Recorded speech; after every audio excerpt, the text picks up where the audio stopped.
Imagine, if you will, that you're sitting in a pitch-black movie theater. Okay, I'm picturing it.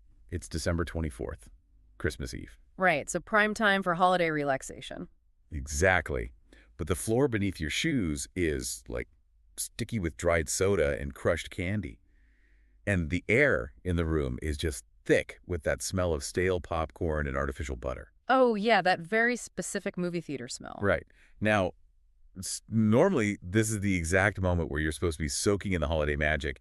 You're surrounded by your family. Their faces are, gently illuminated by the glowing screen. They're completely hypnotized by the film, enjoying some hard-earned time off. Exactly. But you aren't watching the movie at all. You are just staring blankly ahead. Your cheekbones are actually gaunt from weeks of stress-induced starvation. Wow. And your resting heart rate is just hammering away in your chest at, like, a terrifying 100 beats per minute. That's a physical panic attack. It really is. You're sitting there in the dark, absolutely terrified. Yeah. Because you're hiding this massive, devastating financial secret from everyone in that room. You're completely broke. Completely and utterly broke. Man, it's such a suffocating image. Yeah. Because we paint this cultural picture of business ownership as this, this journey of constant freedom. Right, the private jets and limitless wealth. Exactly. But that exact visceral moment of sitting in the dark, feeling your heart pounding out of your chest while your entire world just silently collapses around you, that is the actual unvarnished reality for so many early-stage entrepreneurs. Yeah, it's a level of silent agony that never makes it onto a motivational social media feed. Never. You don't see that on Instagram. No, we always hear the overnight success stories, right? The magazine covers, the billion-dollar exits, the massive funding rounds. Right, the highlight reel. But the scenario outlined in our source material today feels like an overnight destruction story. That's a really good way to put it. It's like watching a magic trick, where the magician makes your entire life savings disappear, but there's no prestige at the end. You're just left standing there with empty pockets, waiting for a punchline that never comes.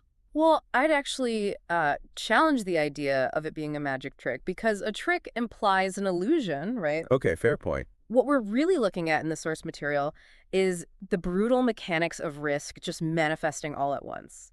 The psychological whiplash of having the rug pulled out from under you, it isn't an illusion, it's a structural failure of the safety nets that most people just assume exist in the business world. And that structural failure is exactly what we are going to tear apart today on this deep dive. I'm ready for it. We are diving into Chapter 1 of Alex Hormozi's framework, specifically the section titled, How We Got Here. Which is such a crucial starting point. It really is.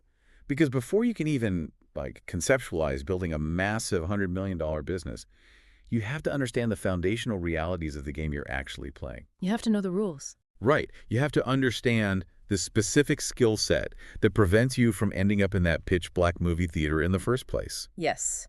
Today is all about how an entrepreneur transitions from that paralyzing, catastrophic pain into the mechanics of building the ultimate safety net. Grand Slam offer. Exactly, the Grand Slam offer. But to even begin to understand how that safety net functions, we have to establish the rules of the environment first. Right, let's set the stage. The text introduces this fascinating framework by bringing up a quote from Jeff Bezos, contrasting the game of baseball with the game of business. Yeah, this is one of my favorite analogies. So the premise is that in baseball, it doesn't matter how perfectly you hit the ball, right? Right, you could have the perfect swing. You could swing with the absolute maximum kinetic energy humanly possible. You could perfectly predict the pitcher's throw.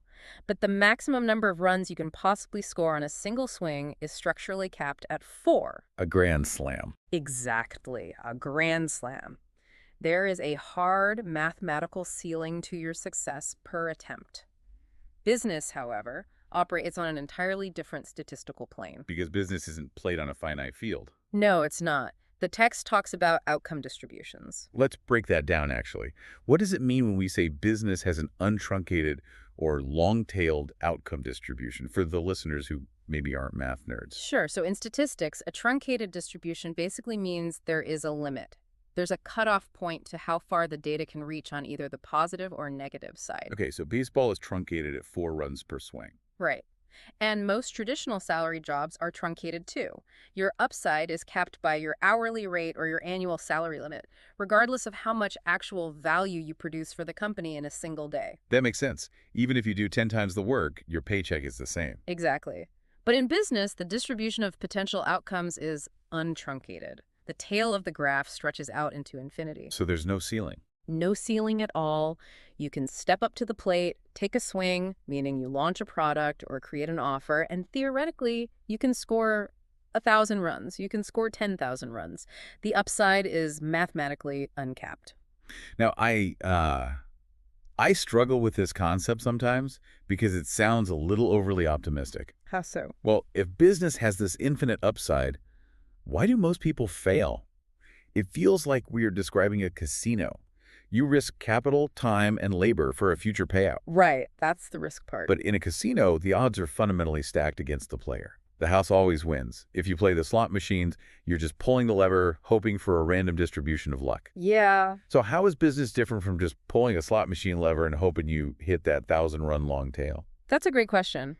But I wouldn't call it a slot machine because a slot machine is a closed algorithm governed entirely by absolute probability. Meaning you can't get good at slots. Exactly. You cannot train yourself to become better at pulling a slot machine lever.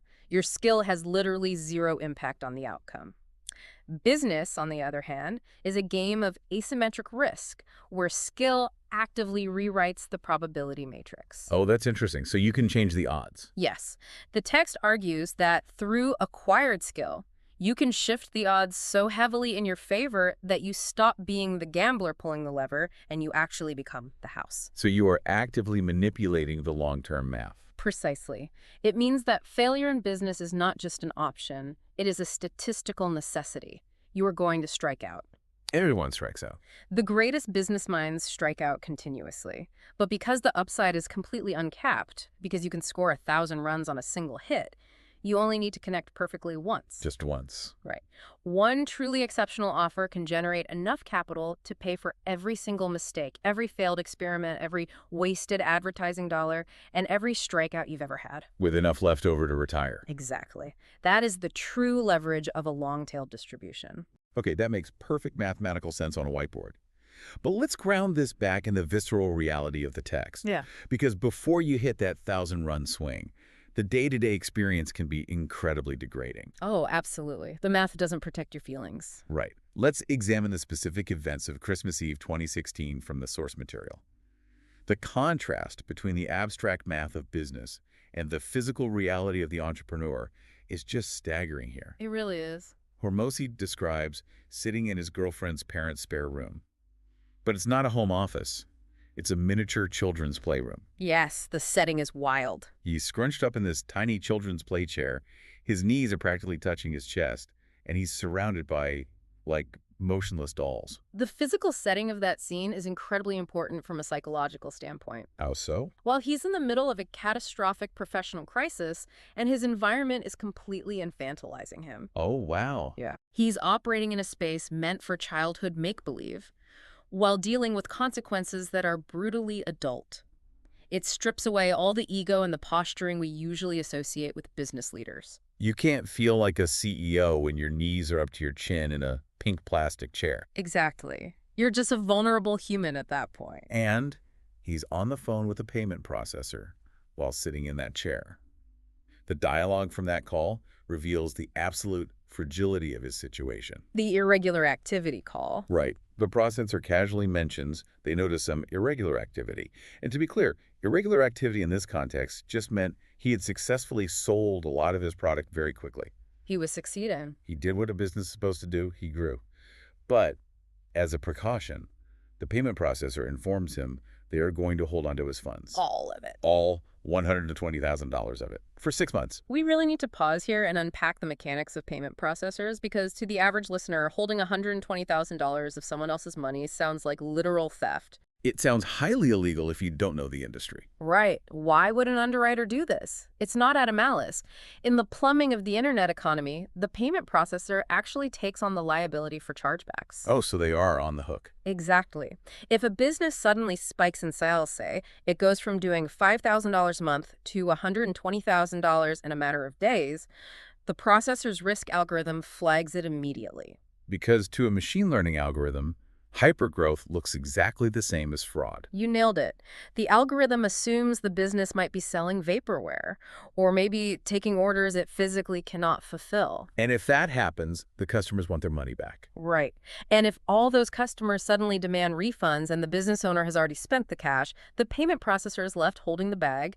They are legally on the hook to make the consumer whole. That's a massive risk for the processor. It is. So the processor institutes a standard 6-month hold, which, not coincidentally, aligns with the typical window a consumer has to file a chargeback just to protect their own liability.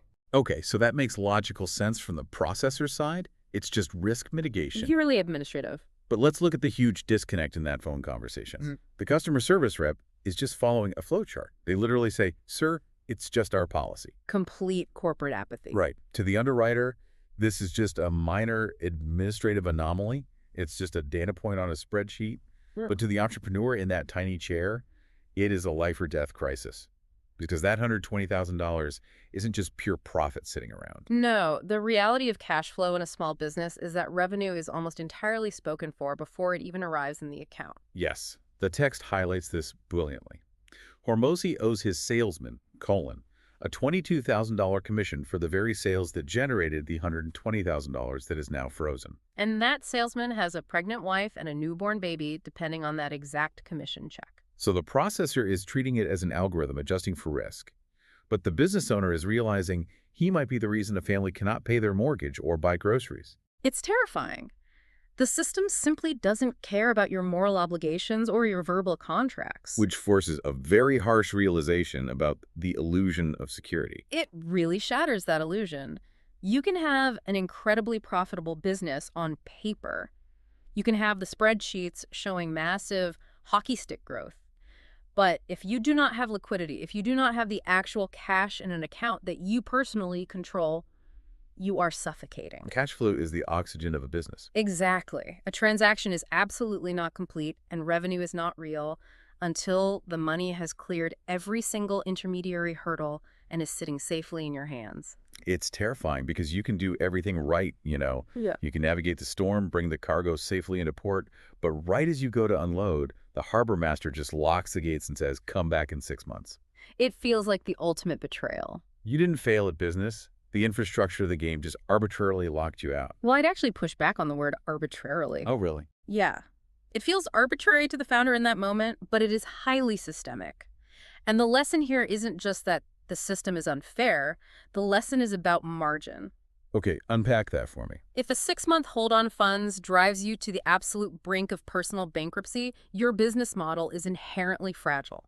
You cannot operate a fast-growing company on razor-thin margins. Because anything going wrong destroys you. Exactly. You must build margins so overwhelmingly large and offer so inherently profitable that massive operational hiccups like a 6-figure freeze are just annoyances, not extinction-level events. Okay, hold on. We need to look at the timeline here. Because you just mentioned that a 6-figure freeze shouldn't cause personal bankruptcy if the business is healthy.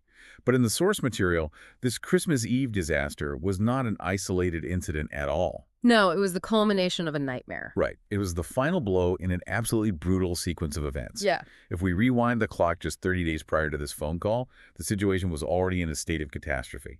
Ah, yes, the 30-day freefall. The context is so vital here because it explains the physiological reaction he was having in the movie theater later that night. Right. The 100 beats per minute heart rate wasn't just about the $120,000. No, it was the compounding nature of the trauma. Let's trace it back. 30 days earlier, he had made a massive pivot. He decided to go all in on a new business model called Gym Launch. Ah, huge risk. And to generate the necessary capital to fund this new venture, he sold 5 of his 6 physical gyms.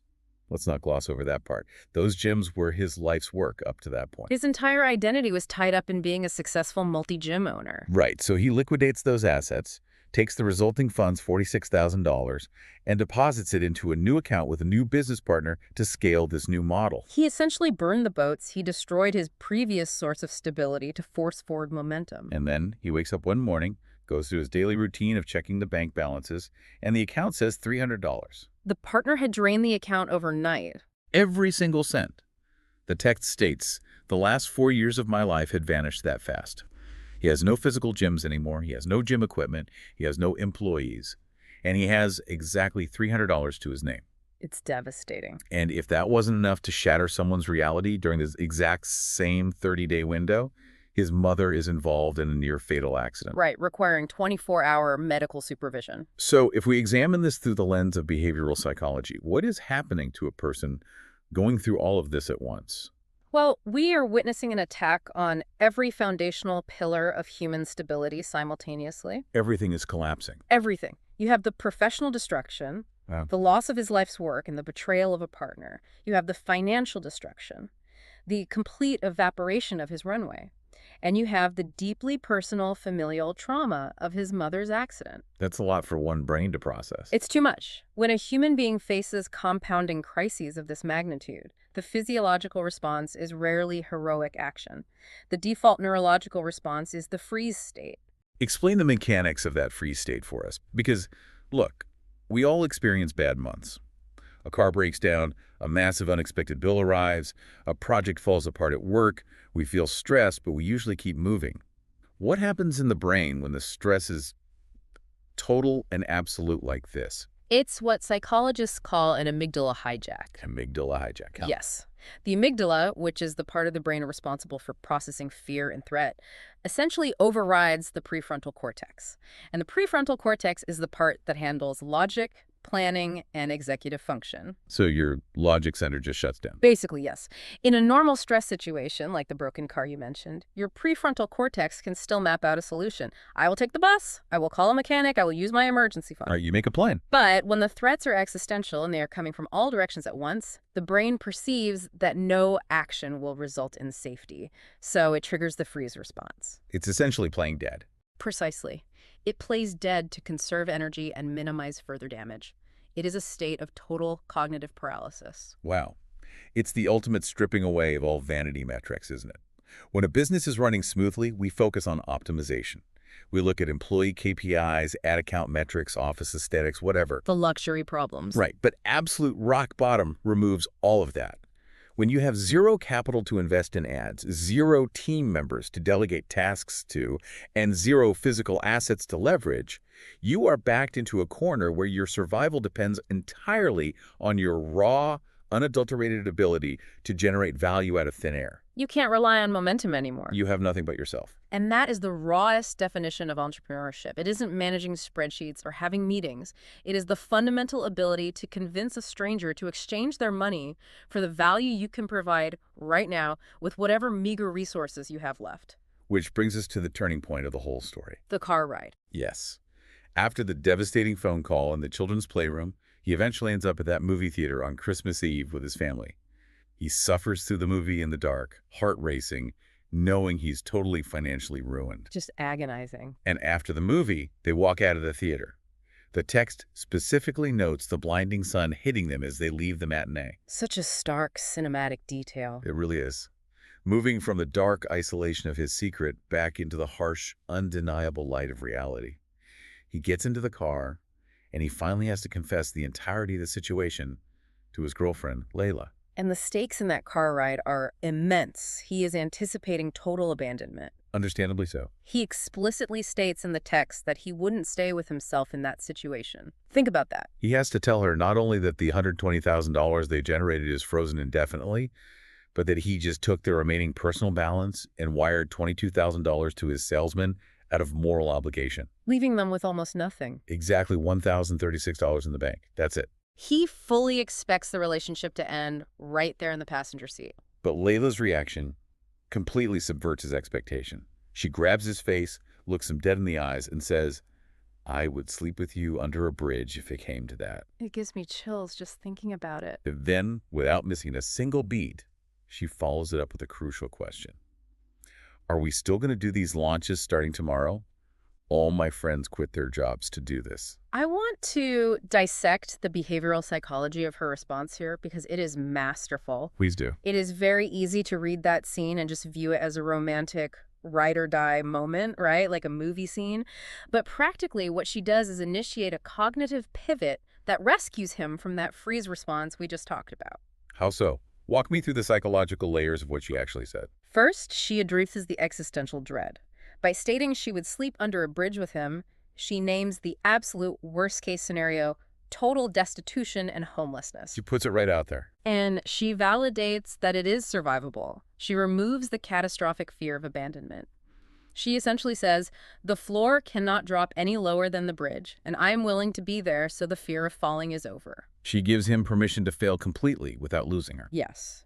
But, and this is key, if she had stopped there, it would have just been comforting. The brilliance is in the immediate follow-up. Are we still going to do these launches starting tomorrow? Exactly. By demanding an answer about a specific micro task occurring in the immediate future, she violently forces his brain out of the paralyzed amygdala and back into the prefrontal cortex. She shifts his cognitive focus entirely from the unchangeable trauma of the past 30 days to the required execution of the next 24 hours. It's forcing action as the antidote to despair. Wow. Because if you're freezing, focusing on the macro picture, the lost gems, the stolen money, the frozen funds, it's just overwhelming. It keeps you You paralyzed. can't fix the macro in that moment. But focusing on the micro picture one launch, tomorrow morning is actionable. Mhm. It's manageable. And action inherently requires a belief in a future state. By forcing him to plan for tomorrow, she forces him to believe there is a tomorrow worth planning for. That's profound. When you are paralyzed by compounding crises, you cannot think your way out of it. You have to act your way out of it. Immediate, focused execution breaks the freeze loop. If I can distill a practical takeaway from that for anyone listening, look at the people in your immediate circle, your business partners, your spouse, your key advisors. When a disaster strikes, and it will strike, do the people around you amplify the panic? Do they feed the anxiety by dwelling on the unfairness of the situation? Right. Or do they ground you, remove the existential dread, and immediately focus your attention on the very next actionable step? In a free fall, you do not need someone who simply validates your anger at gravity. That's a great line. You need someone who points directly at the parachute cord and tells you to pull it. Which leads perfectly to the resolution of the chapter. Because how did they actually survive that free fall?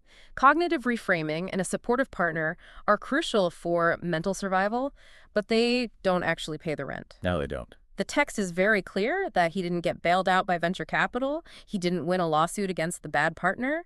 He survived with a girl who believed in him, a high-limit credit card to float the immediate ad expenses, and the execution of what he terms a grand slam offer. The Grand Slam offer. This is the core engine of the entire framework.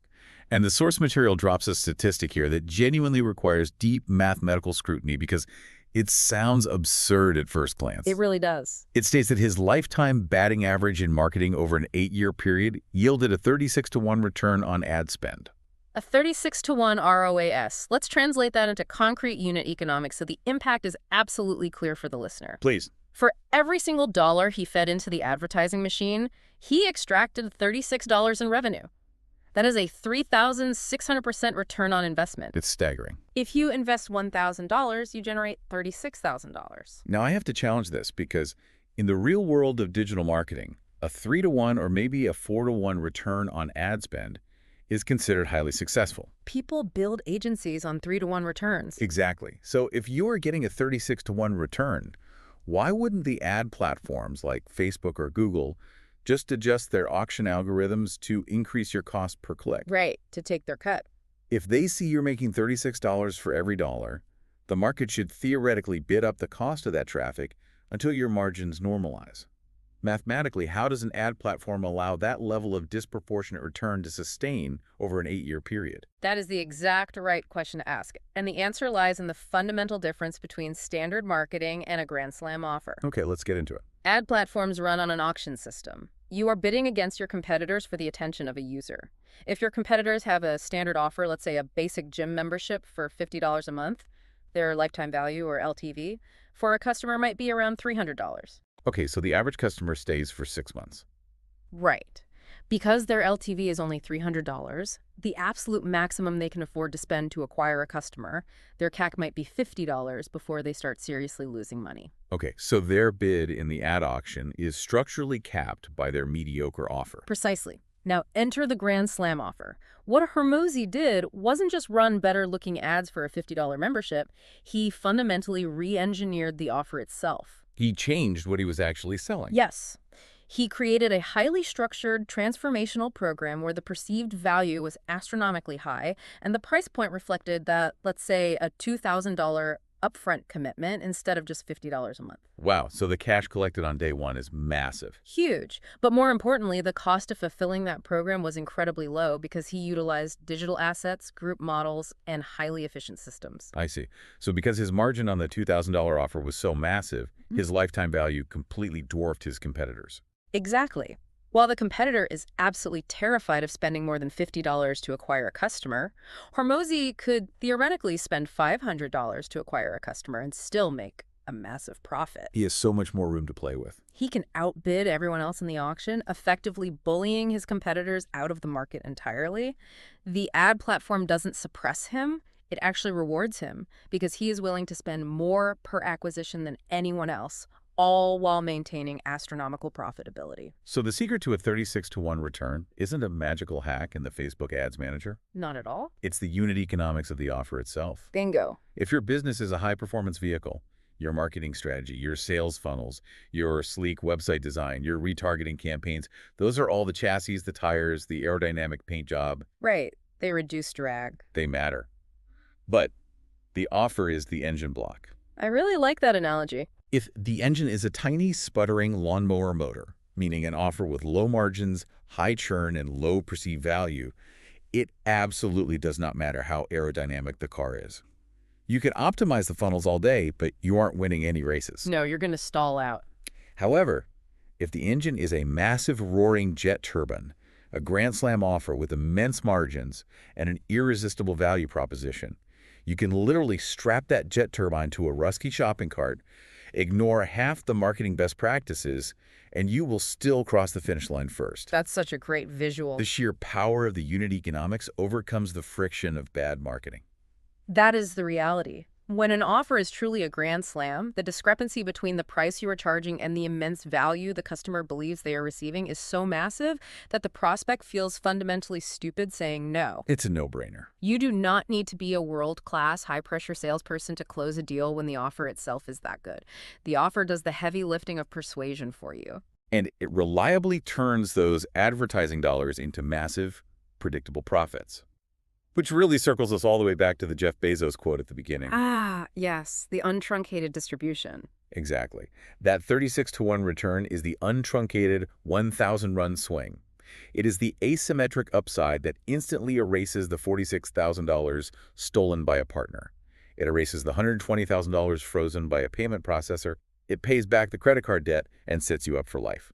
If there's one immediate, actionable directive to extract from this entire analysis today, it is this.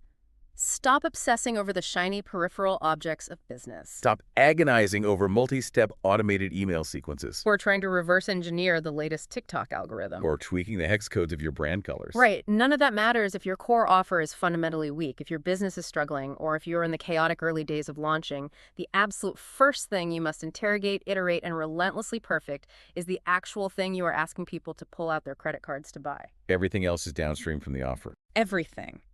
If we synthesize the entirety of this chapter, the true soul of the narrative reveals a profound truth about what actually constitutes survival in the entrepreneurial arena. We are taught to seek security, right? Right. But true security in life, and particularly in business, does not come from a large number sitting in a bank account. Because, as the text so vividly demonstrated with the Christmas Eve nightmare, a bank balance is remarkably fragile. It can vanish overnight. It can be frozen by a faceless underwriter following an algorithm. It can be drained by an unethical partner. It can be wiped out by sudden medical emergencies. A number on a screen is just a number until you can actually deploy it. Precisely. If your security is tied entirely to your accumulated capital, you are always vulnerable to systemic shocks. True, unshakable security comes solely from the internalized skill of being able to create irresistible value out of thin air. It's a skill you carry with you. It is the honed ability to accurately diagnose a deep pain point in the market, construct an offer that perfectly solves that pain, and articulate the value of that offer so compellingly that the marketplace happily and predictably trades you their money for it. The Grand Slam offer isn't just a clever marketing tactic or a way to boost quarterly revenue. It is the ultimate entrepreneurial survival mechanism. It really is. It is the blueprint for the life raft you build when the ship is rapidly sinking and the water is freezing. And that gracefully transitions us from the pain of how we got here to the anticipation of what actually comes next. You now understand the life or death stakes of why an offer matters. We've journeyed from the sticky, depressing floors of a movie theater on Christmas Eve, through the psychological paralysis of total financial ruin, all the way to the intricate mechanics of a 3,600% return on investment. It's been a journey. But the massive glaring question remains unresolved. How do you actually construct it? What are the specific step-by-step variables required to build an offer so outrageously good that people feel stupid saying no? That is the mechanics of the next phase. But before we get there, I want to leave you with this final provocative thought to mull over. Lay it on us. Imagine if every single dollar, every physical asset, and every network connection you currently possess was completely wiped out at midnight tonight. Just gone. You wake up tomorrow morning with absolutely nothing but the knowledge currently sitting inside your head. What is the very first offer you would construct and pitch to the world to start getting it all back? What if the reason you're struggling in business right now isn't a lack of passion? Right. Like, what if it actually has absolutely nothing to do with having a bad product or a poor work ethic or, the fact that you just aren't grinding hard enough? Yeah, that's a really confronting thought. It really is. Mm. I mean, what if the actual reason you're feeling so overwhelmed and overworked and fundamentally underpaid is just because you are making offers that people find incredibly easy to refuse? Oh, man. Facing that specific question requires a massive, massive ego check. Yeah. I mean, it is so much more comfortable to sit there and blame, algorithmic changes on social media or inflation. It's like a market is just too saturated. Exactly, the saturation of your specific market. But looking in the mirror and realizing that your core proposition, like the actual bundle of value you're asking people to trade their hard-earned money for, is just fundamentally weak, that is a really tough pill to swallow. Totally. Because it shifts the blame, right? Yeah. It takes it from the external environment directly onto your own business architecture. It strips away all the excuses. It really does. So today we're tearing right into the foundation of that architecture. We're unpacking Chapter 2 of Alex Hormozi's framework on wealth creation. A fantastic chapter. Yeah, it introduces this concept that honestly completely redefines monetization. It's called the Grand Slam offer. Right. And we're going to map out that crucial shift from having just like a mere business idea to crafting an irresistible proposition. And we'll explore why engineering this exact offer is the absolute prerequisite to explosive growth. Yes. And ultimately, the freedom you actually wanted when you started your business in the first place. Right, because freedom is the operative word here. Absolutely. We are looking at the mechanics of building a business that serves you, rather than accidentally building a business where you are just a glorified, highly stressed employee. An underpaid employee of your own creation. Exactly. So we're going to analyze the core texts today to understand the structural components of an offer. We'll look at the lethal psychological traps that new entrepreneurs fall into. The traps are so real. They are. And we'll look at the dual crises of clients and cash that strangle small operations, and how restructuring your value exchange alters your entire trajectory. Well, let's start right where the author's own paradigm shift actually occurred. Good place to start. Yeah, the narrative in the source material drops us into this highly, highly relatable scenario. Oh, painfully relatable. Right.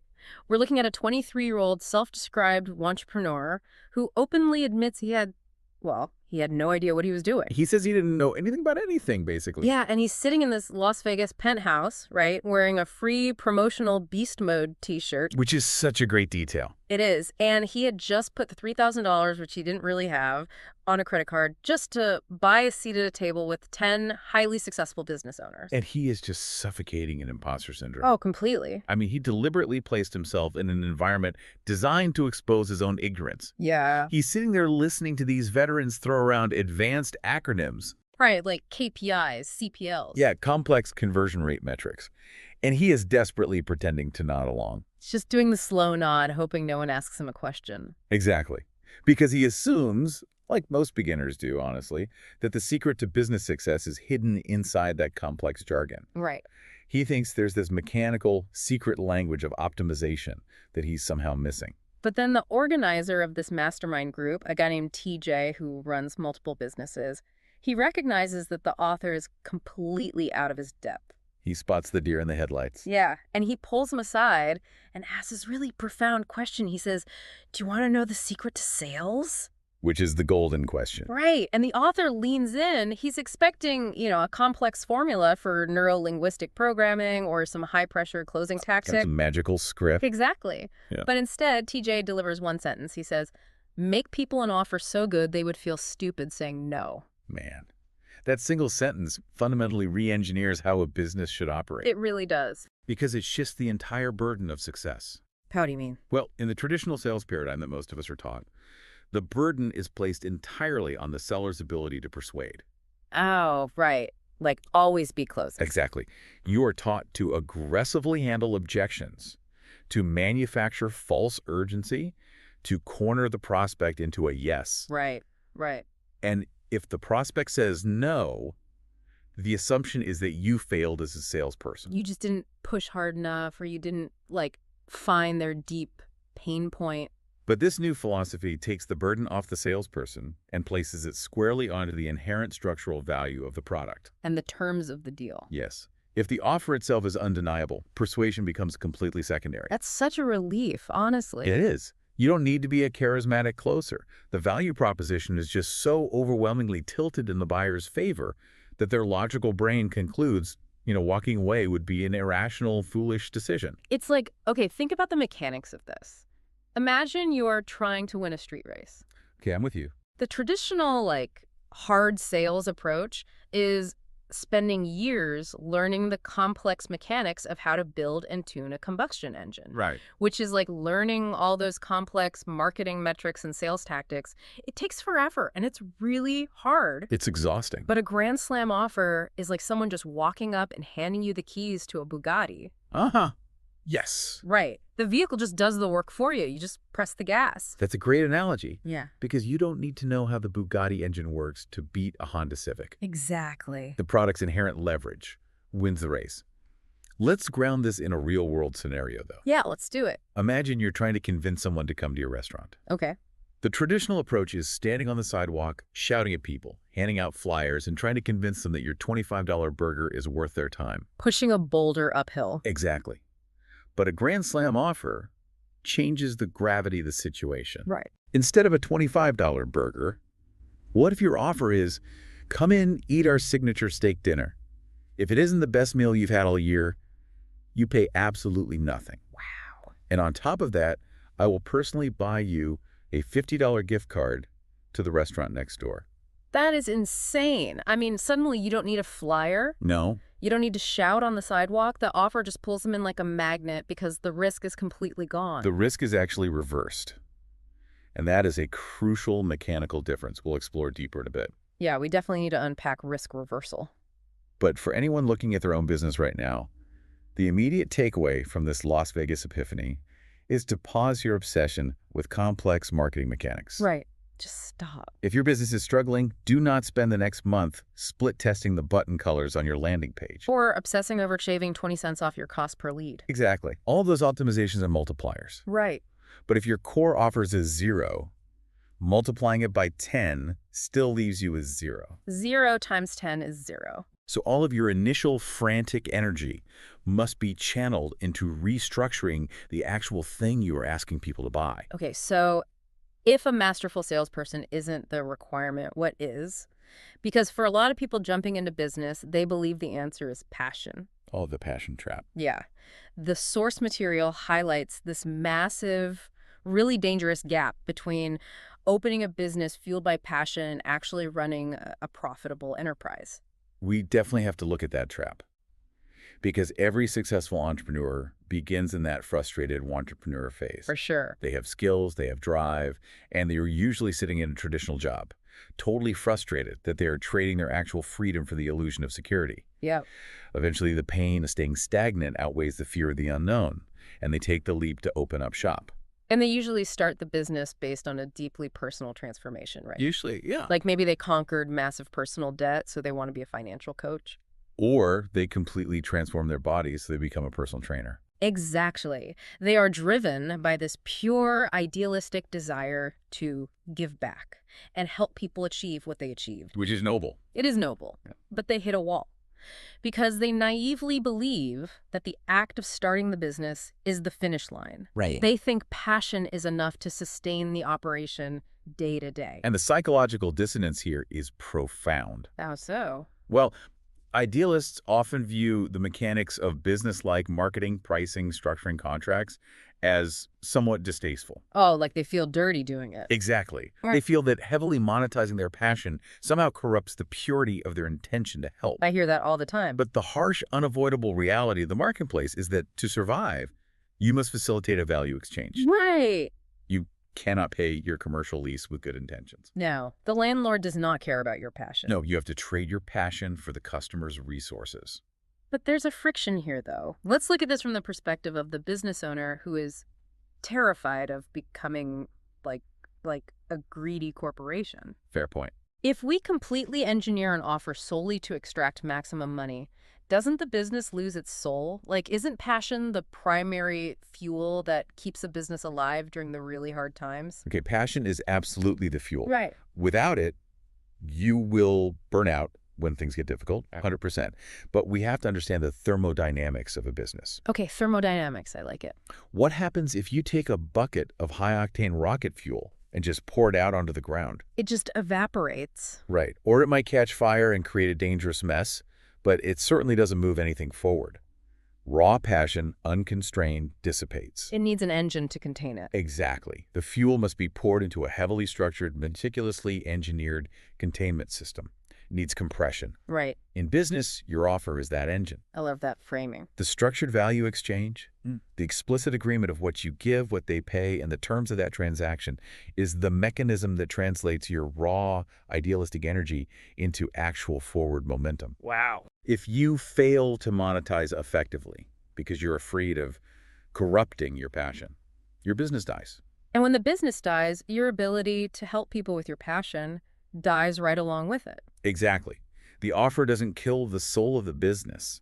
The offer is the vehicle that allows the soul to exist and operate in the real world. That reframing changes everything. The customer cannot interact directly with your internal motivation. No, they can't. They can't just buy your passion. They can only interact with your offer. That's right. You have to translate that internal fire into a tangible, structured agreement, which I guess brings us to the core of the text, defining the actual anatomy of an offer. Yes. We throw that word around a lot, but it really is the absolute lifeblood of the operation. The author provides a very rigid definition here.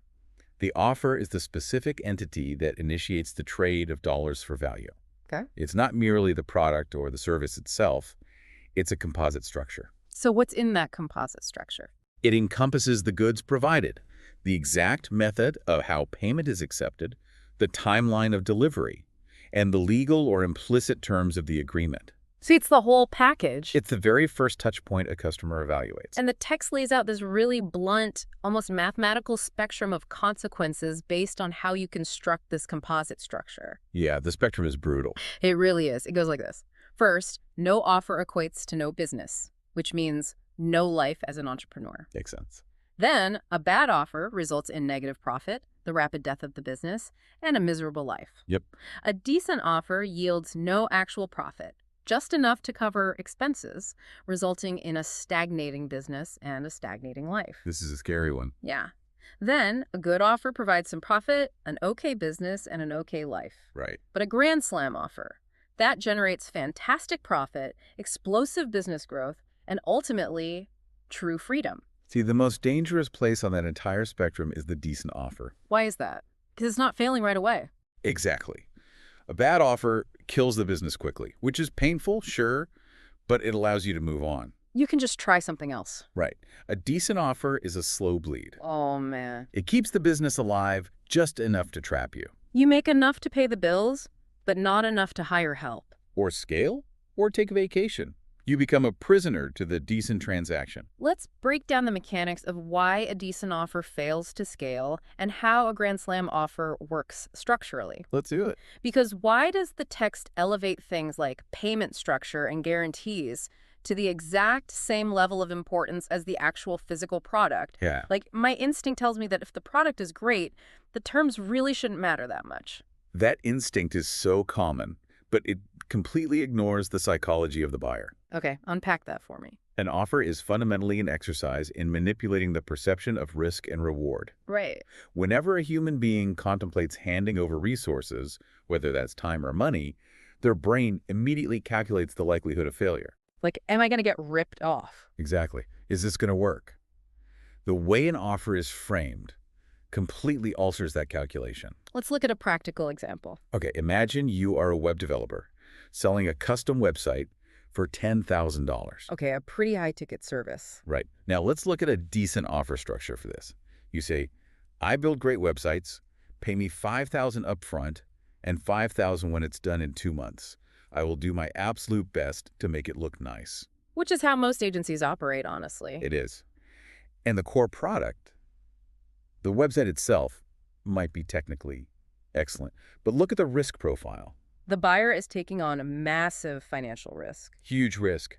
What if they hate the design? What if it doesn't generate leads? What if you, the developer, just disappear with their $5,000? Yeah, the buyer's shouldering all the anxiety in that scenario. Right. So even with a great product, the conversion rate on that offer is going to be terrible because the friction is so incredibly high. So how do we fix it? We transform that exact same product into a grand slam offer by changing the ecosystem around it. Okay, same website, same developer. Exactly. But the offer is now, I will build you an optimized lead generation machine. You pay absolutely $0 up front. Whoa! We launch the site. You only pay me the $10,000 once the new site has generated $20,000 in new revenue for your business. That is wild. And if it doesn't hit that metric in 90 days, I transfer ownership of the site to you for free, and I will write you a check for $1,000 for wasting your time. The psychological shift there is staggering. Right. Because the product hasn't changed at all. It's still the same code, the same design work. Same exact website. But the perceived risk for the buyer has just plummeted to below zero. And the perceived reward has skyrocketed. Yeah. You're no longer selling a website. You are selling guaranteed revenue. It actually feels stupid to say no to that second offer. It really does. Like, why wouldn't I do that? That is the essence of risk reversal. You are shifting the anxiety of the transaction away from the buyer and onto yourself. But you can only do that if you are supremely confident in your ability to fulfill the promise, right? Exactly. That is why the offer is an ecosystem. It's the naming, the guarantees, the bonuses, the payment terms, and the scarcity. A decent offer asks the customer to take a huge leap of faith. Yes. And a grand slam offer builds a paved bridge over the chasm and just walks them right across. So think about your own business right now. Like, visualize that spectrum from no offer to grand slam. Be honest with yourself. Yeah, where do you honestly sit? Are you stagnating because your offer is just decent? Are you asking your customers to take a leap of faith, or have you built the bridge for them? Because if you realize you're sitting in that decent category, you are likely experiencing the symptoms of what the author calls the two big kahuna problems. The big kahuna. Yeah, these are the two fundamental structural crises that every entrepreneur battles when their offer just isn't strong enough. Right.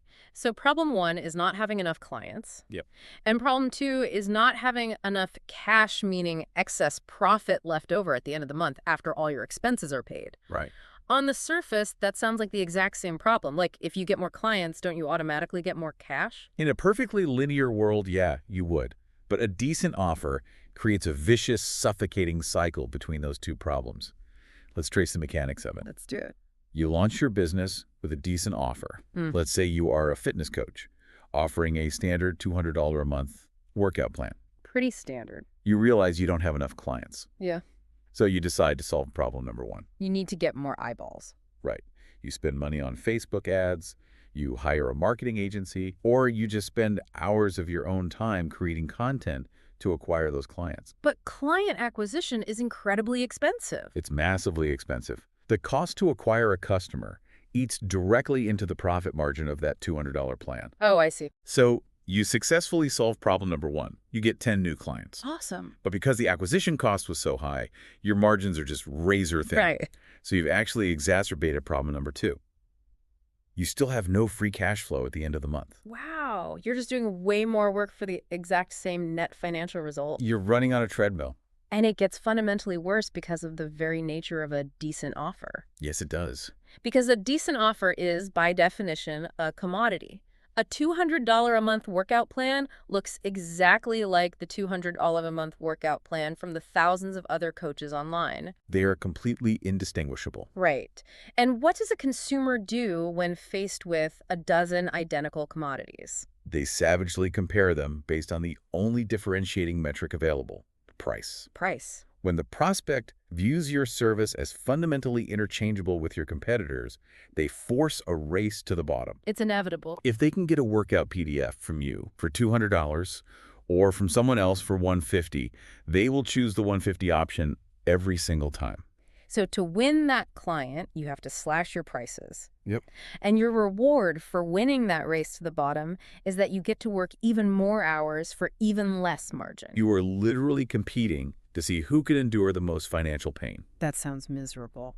It is. And the text points out that this happens because small business owners try to mimic traditional corporate business models. Which is a lethal mistake. It's a massive trap. Traditional, high-volume, low-margin business models were designed by massive corporations with entirely different financial infrastructures. Like who? Think about Amazon or Uber in their growth phases. Oh, right. They operated at a massive loss for years. They bled billions of dollars because they were backed by boatloads of venture capital funding. Their strategy was literally just to price out the competition. Exactly. Operate at a loss to capture market share and figure out profitability a decade later. But a local plumber or like an independent marketing consultant doesn't have a $50 million war chest to operate at a loss. Precisely. You cannot play Amazon's game. When small entrepreneurs adopt these low-margin models, they essentially just buy themselves a terrible job. Right. They end up working 100 hours a week for their own business just to avoid working 40 hours a week for someone else. They become completely trapped in the fulfillment of a low-margin commodity. So how does the Grand Slam offer break this cycle? That's the magic. Like, if the traditional model traps the little guy, how does restructuring the offer solve both the client problem and the cash problem simultaneously without needing venture capital? It solves the problem by deliberately removing your business from the price comparison game entirely. Removing it entirely. Entirely. Yeah. The goal of the Grand Slam offer is extreme differentiation. Okay. You combine an unmatchable value proposition, an unbeatable guarantee, and a unique delivery mechanism so that the prospect can no longer compare you to the competition. You're no longer selling an apple and hoping they don't buy the cheaper apple next door. Exactly. You have engineered an entirely new category of fruit. You create a vacuum. A vacuum where there is no direct comparison and therefore no price elasticity based on market averages. Let's go back to the fitness coach example to see how this works. Okay, let's do it. The decent offer was $200 a month for a workout plan. Right. The Grand Slam offer is a $3,000 16-week total life transformation. Ooh. It includes the workouts, sure, but it also includes direct integration with their local grocery delivery service, so their meals just show up automatically. Which removes so much friction. It includes daily voice memo accountability. Love that. And it includes a guarantee that if they don't drop 15 pounds of fat, they get a full refund, and the coach pays for their gym membership for a year. Notice the math on that transformation. It's totally different. The prospect cannot compare that $3,000 offer to a $150 PDF because they are completely different ecosystems of value. Right, you can't even put them side by side. Because the value is so high and the risk is so low, you can charge a massive premium. Now, the high price tag solves the cash problem immediately. Because you have huge margins. Margins. And because you have huge margins, you now have the cash to solve the client problem. This is the flywheel effect. If your competitor is making $50 in profit per client, they can only spend $49 on advertising to acquire them. Right. But if your Grand Slam offer generates $2,000 in pure profit, you can afford to spend $500 to acquire a single client. You can vastly outspend the competition on marketing, buy up all the attention in your local market, and still have incredible free cash flow. You weaponize your profit margins. Weaponized margins. I love that. The practical takeaway here is brutal, but so necessary. Stop competing on price. Just stop. If your primary strategy for winning a customer is offering a discount, you're playing a losing game. The goal is to craft an offer so structurally unique and valuable that price becomes a secondary consideration to the immense guaranteed outcome you are providing. This sounds incredibly motivating, but I know for some listeners it could easily just sound like theoretical hype. Sure, motivation only goes so far. Right. What grounds this for me is Section 5 of the text, where the author moves from philosophy to hard mathematical data. The numbers don't lie. He reverse engineers the success of this model and outlines a specific acquisition pyramid. Yeah, the author grounds his entire philosophy here in a really brilliant quote from Dr. Robert Bergelman. He's a Stanford business professor, right? Yes. The quote is, "It is far better to understand why you failed than to be ignorant of why you succeeded." That is such a counterintuitive idea. Isn't it? Because most people think success is the only goal, regardless of how you get there. Like, a win is a win. But ignorant success is incredibly fragile. Oh, that's a good point. We see this all the time. An entrepreneur launches a product, it happens to catch a viral trend on TikTok, and they make $1 million. And they think they are an absolute genius. Exactly. But they don't actually understand the underlying mechanics of why the market responded. They just rode a wave. Right. So when the trend fades or the algorithm changes, Their sales just plummet. because they don't know why they succeeded, they have no idea how to fix the business, they can't replicate it. The author of our text, on the other hand, obsessed over reverse engineering the mechanics of his offers. He documented the frameworks to ensure he could make lightning strike twice. Or in his case, multiple times. Yeah, he outlines a 4-step business architecture, his acquisition pyramid, that proves this model works at scale. Let's look at the statistics he provides before we break down the steps, because they are staggering. They really are. He states that every single business he started since March 2017 hit a $1.5 million per month run rate. 1.5 million a month. Yes. To provide context for how staggering that is, he cites data from the Small Business Administration. The SBA. Right. The SBA states that the odds of a single business hitting $10 million a year in revenue are roughly 0.4%. So that's 1 in 250. 1 in 250. A 0.4% chance to hit that metric once in a lifetime. Yes. But he achieved it 4 consecutive times. Wow. The mathematical probability of that happening by sheer chance or luck is 0.4% multiplied by itself 4 times. That's, like, essentially zero. It is a statistically microscopic probability. It unequivocally proves that his results are not the byproduct of right place, right time luck. It's a highly repeatable framework built on timeless structural business principles. Exactly. So let's walk through the specific steps of that pyramid. Okay. Step 1 is to provide free value in excess of what the rest of the market charges money for. Huge. Step 2 is to have entrepreneurs use that free value to actually generate revenue for themselves. Right. Step 3 is to earn the deep trust of the hyper-executors. The top percentage of those entrepreneurs who scale their businesses to the $3 million to $10 million a year mark. The ones actually putting in the work. Right. And step 4 is to invest his own capital and infrastructure into those specific businesses to scale them even further. Let's analyze the mechanics of that pyramid. Notice how step 1 completely redefines the concept of a lead magnet. Oh, totally. Because most businesses offer like a cheap, low-value PDF in exchange for an email address. Exactly. Just a piece of trash, basically. Yeah. But the author is advocating for giving away the actual highly valuable secrets for free. Why does he do that? Because it immediately establishes an unassailable position of authority. Oh, that makes sense. If your free material is better than your competitor's expensive course, you completely dominate the mindshare of the market. You essentially bankrupt your competitor's basic offers by giving that same value away for free. Exactly. And then you let the market filter itself. Which is step 2 and 3. Right. You don't have to guess who the high performers are. You just watch to see who actually takes the free value and builds a $3 million business with it. So by the time he reaches step 4, investing in those businesses, the risk is incredibly low. Exactly. He already knows the founders are capable of execution. And they already deeply trust him because his free frameworks help them build their initial wealth. It's a self-sustaining ecosystem of value creation. And here is the most brilliant meta aspect of this entire source text. Oh, I love this part. I really want to highlight exactly what the author is doing by writing this book. By publishing these highly technical frameworks, by giving away the exact secrets to creating a grand slam offer for the price of a $20 paperback. Or a free YouTube video. Right. The author is literally executing step one of his own massive real-world pyramid right in front of us. It is a live demonstration of the principle. It's amazing. He is providing extreme value in excess of what business consultants charge tens of thousands of dollars for. Yes. He is making an implicit offer to the reader. Take this information, apply it, and make a lot of money. He is systematically building trust at scale. Because he knows that a certain percentage of the people reading the text will use it to build massive businesses. And eventually, he will have the opportunity to invest in them. He isn't just theorizing about the Grand Slam offer, he is actively executing one on the audience. That is so powerful. And the ultimate takeaway is that you have to systematize your success in the exact same way. 100%. When you make a massive sale or you have a record-breaking month, don't just, pop champagne and assume you're a genius. Right, don't be ignorant of your success. Rigorously reverse engineer the transaction. Why did the customer feel stupid saying no this time? Was it the specific phrasing of the guarantee? Was it the urgency of the bonus? Exactly.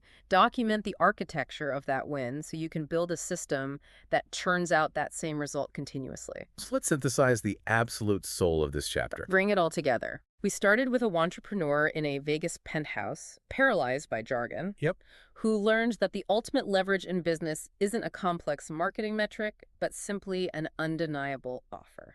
And we explored the thermodynamics of the passion trap, recognizing that raw energy must be contained within the structured engine of a transaction. We define that offer not just as a product, but as an entire psychological ecosystem. Risk reversal, payment terms, guarantees. Right. We diagnose the disease of the decent offer, how it traps entrepreneurs in a vicious cycle of low clients and low cash, forcing them into that soul-crushing race to the bottom on price. And we mapped out how engineering a grand slam offer pulls you out of the commodity swamp. It creates a vacuum where you dictate the price. You weaponize your margins to acquire clients. And you systematically beat the microscopic odds of business failure. The foundational truth is that your success is entirely dependent on the structural architecture of what you are selling. It all comes back to the engine. You can stop pushing the boulder uphill. If your offer is built correctly, the gravitational pull of the value does the heavy lifting for you. Absolutely. So with the philosophy and structure of the Grand Slam offer now firmly in our grasp, the most pressing mechanical question is staring us right in the face. How do we actually price this thing? Right. How do we actually assign a dollar amount to this irresistible offer? How do we price it high enough to weaponize our margins without terrifying the prospect and scaring them away? That requires a deep dive into the psychology of perceived value versus actual cost.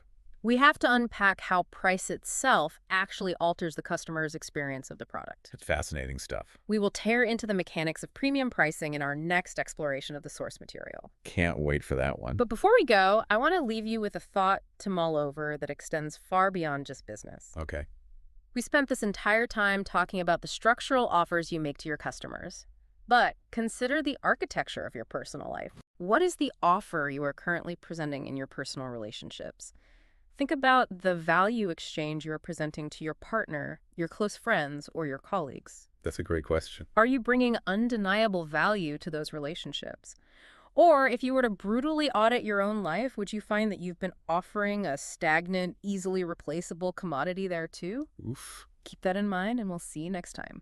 If you are pricing your product based on, well, what your competitors are doing, you are basically guaranteeing that you will become a slave to your own business. It is, it's a terrifying reality, isn't it? I mean, what you just described is literally known as the commodity problem. Right. And it's just the absolute brutal truth of an efficient market. Like, if you let yourself fall into this trap, competition naturally drives your profit margins down. Just constantly down. Down, down, down, until you are making just enough to keep the lights on. But you're never actually making enough to get ahead, or to build any real wealth. And I think if you're listening right now, whether you run a company with, say, 50 employees, or you're just starting to map out a freelance side hustle on your kitchen table, you really have to understand how this dynamic works. Absolutely. It's fundamental. Because if you don't grasp the underlying mechanics of pricing, you are essentially walking blindfolded into a buzzsaw. Yeah, that's exactly what it is. You might think you're building a business, but you're really I mean, you're just building yourself a really low-paying, high-stress job. Which is exactly why we are dedicating this entire deep dive to unpacking the underlying mechanics of pricing. Specifically, we're drawing from the strategic frameworks popularized by Alex Hormozy in Chapter 3 of his material. Right. Chapter 3, the commodity problem. Exactly. We are going to explore why trying to be, competitive with your pricing is actually one of the most dangerous things you can possibly do. It sounds so counterintuitive, but it's true. It is. And more importantly, we'll break down the architecture of a Grand Slam offer. It's a method of structuring what you sell so that you exist entirely in a category of one. A category of one. I love that phrasing. By the end of this, you'll see why escaping the commodity pricing war is really the single most critical move for your survival in any market. Okay, so I want to start with a foundational rule that kind of underlies all of this. It's an almost existential premise, honestly. Okay, let's hear it. And it's completely unyielding. The rule is simply grow or die. Grow or die. Yeah, it's a harsh reality. Right. The idea is that every person, every company, every organism in existence is either actively growing or actively dying. The whole concept of maintenance is just a complete myth. A total myth. And I have to be honest, when I first encountered this idea, I kind of pushed back on it. Really? Why did you push back? What's the instinctive resistance there? Well, because it sounds exhausting. Mm. I mean, it sounds like hustle culture on steroids, you know? I see what you mean. Think about the classic mom and pop shop. Mm-hmm. You hear people say all the time, I don't need to be a billionaire. I just want to get my business to a point where it makes me like 80 grand a year. And then I'll just maintain it. Exactly. Yeah. I'll just coast. Yeah. It feels like a very reasonable, balanced goal. But this framework argues that coasting is mathematically impossible. It is mathematically impossible, and understanding why requires looking at the macroeconomic baseline. This isn't about motivational speaking or hustle culture at all. Right. It's not a mindset thing. No, it's about the cold, hard physics of the economy. Let's look at the baseline. The stock market, which kind of represents the broader economy, grows at an average of roughly 9% per year. 9%. Okay. Yeah, and inflation eats away at purchasing power every single year. The cost of raw materials goes up. The cost of acquiring good talent goes up. Precisely. So the floor is constantly rising beneath you. So if you're standing still, you're actually sinking. Exactly. Or rather, let's actually map out what that means for our mom and pop shop example. Say your business is generating that 80 grand. Okay, 80 grand top line. Right. And next year it generates the exact same 80 grand. You might look at your ledger and say, great, I maintain. I hit my goal. But your rent went up 4%, your software subscriptions went up, 7%, the cost of your groceries at home went up. Oh, man. So your 80 grand is now effectively worth maybe 74 grand in actual purchasing power. Okay, let's unpack this, because it's like running on a treadmill that's automatically speeding up by 9% every single year. That is a perfect visualization. If you just keep your current pace, your comfortable maintenance pace, you are eventually going to get thrown off the back of the machine. Yep, straight into the wall. You have to actively run faster. You have to expend more energy just to stay in the exact same place relative to the room. You do. And yet the psychological trap of maintenance is just so incredibly seductive for people. Because they're tired. Exactly. Entrepreneurs hit a revenue milestone that allows them to finally breathe for the first time in years. They can finally pay their mortgage without panicking. So they take their foot off the gas. They comfortably lie to themselves.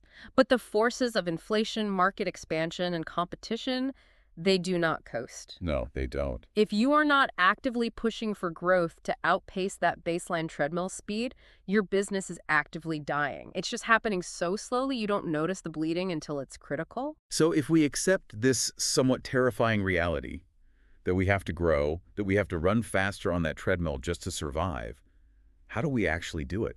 Well, when you break down the mechanics of business growth, it really only falls into 3 sub-buckets. Okay, what are they? 1, you get more customers. 2, you increase the profit you make per purchase. Or 3, you increase the number of times those customers buy from you. Just those 3. Just those 3. And if you look at them, the vast majority of business owners obsess entirely over the first one. Getting more customers. Right. It's the sexiest metric. But the second 2, increasing profit per purchase and increasing frequency, are where the actual leverage is. Because they multiply together. Exactly. Those 2 combined dictate a customer's overall value. But before we can even begin to pull those specific levers, we really have to establish a shared vocabulary. Sure, we're using the same definitions. Yes.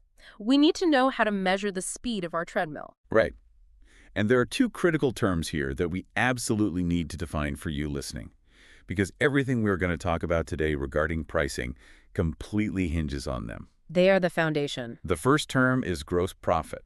Let's define it carefully because it gets mixed up a lot.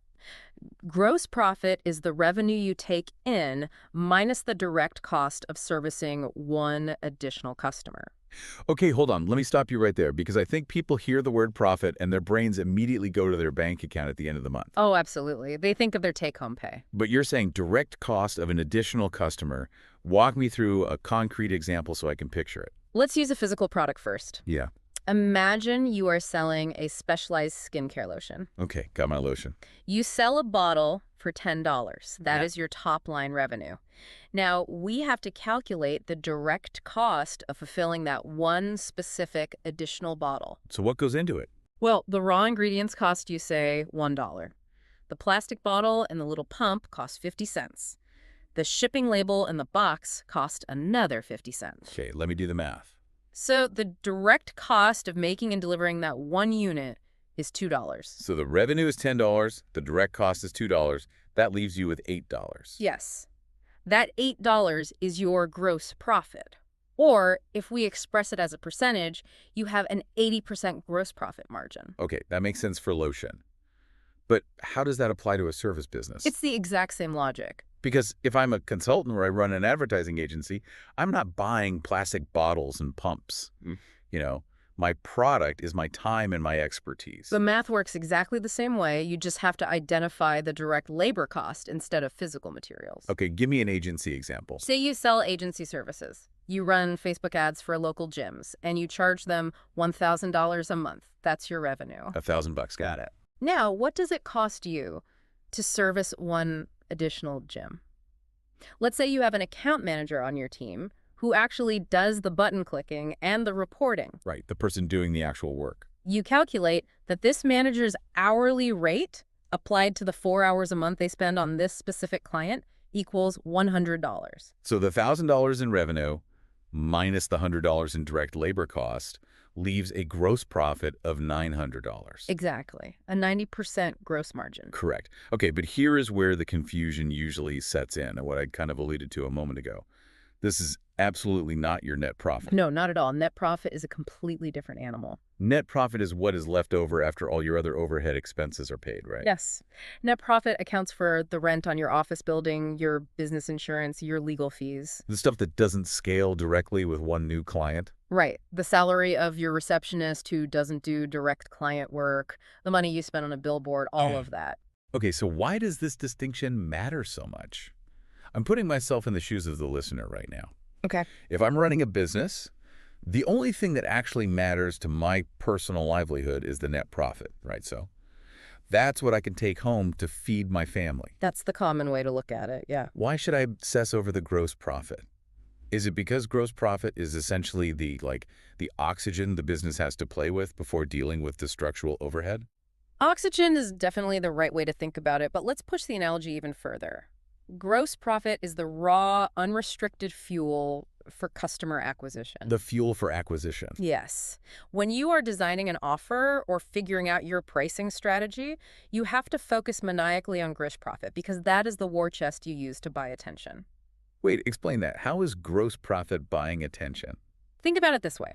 If your gross profit is massive, like that 90% agency example, every time you bring in $1,000, you have $900 of raw fuel. Wow. You can take a massive chunk of that $900 and pump it straight back into marketing.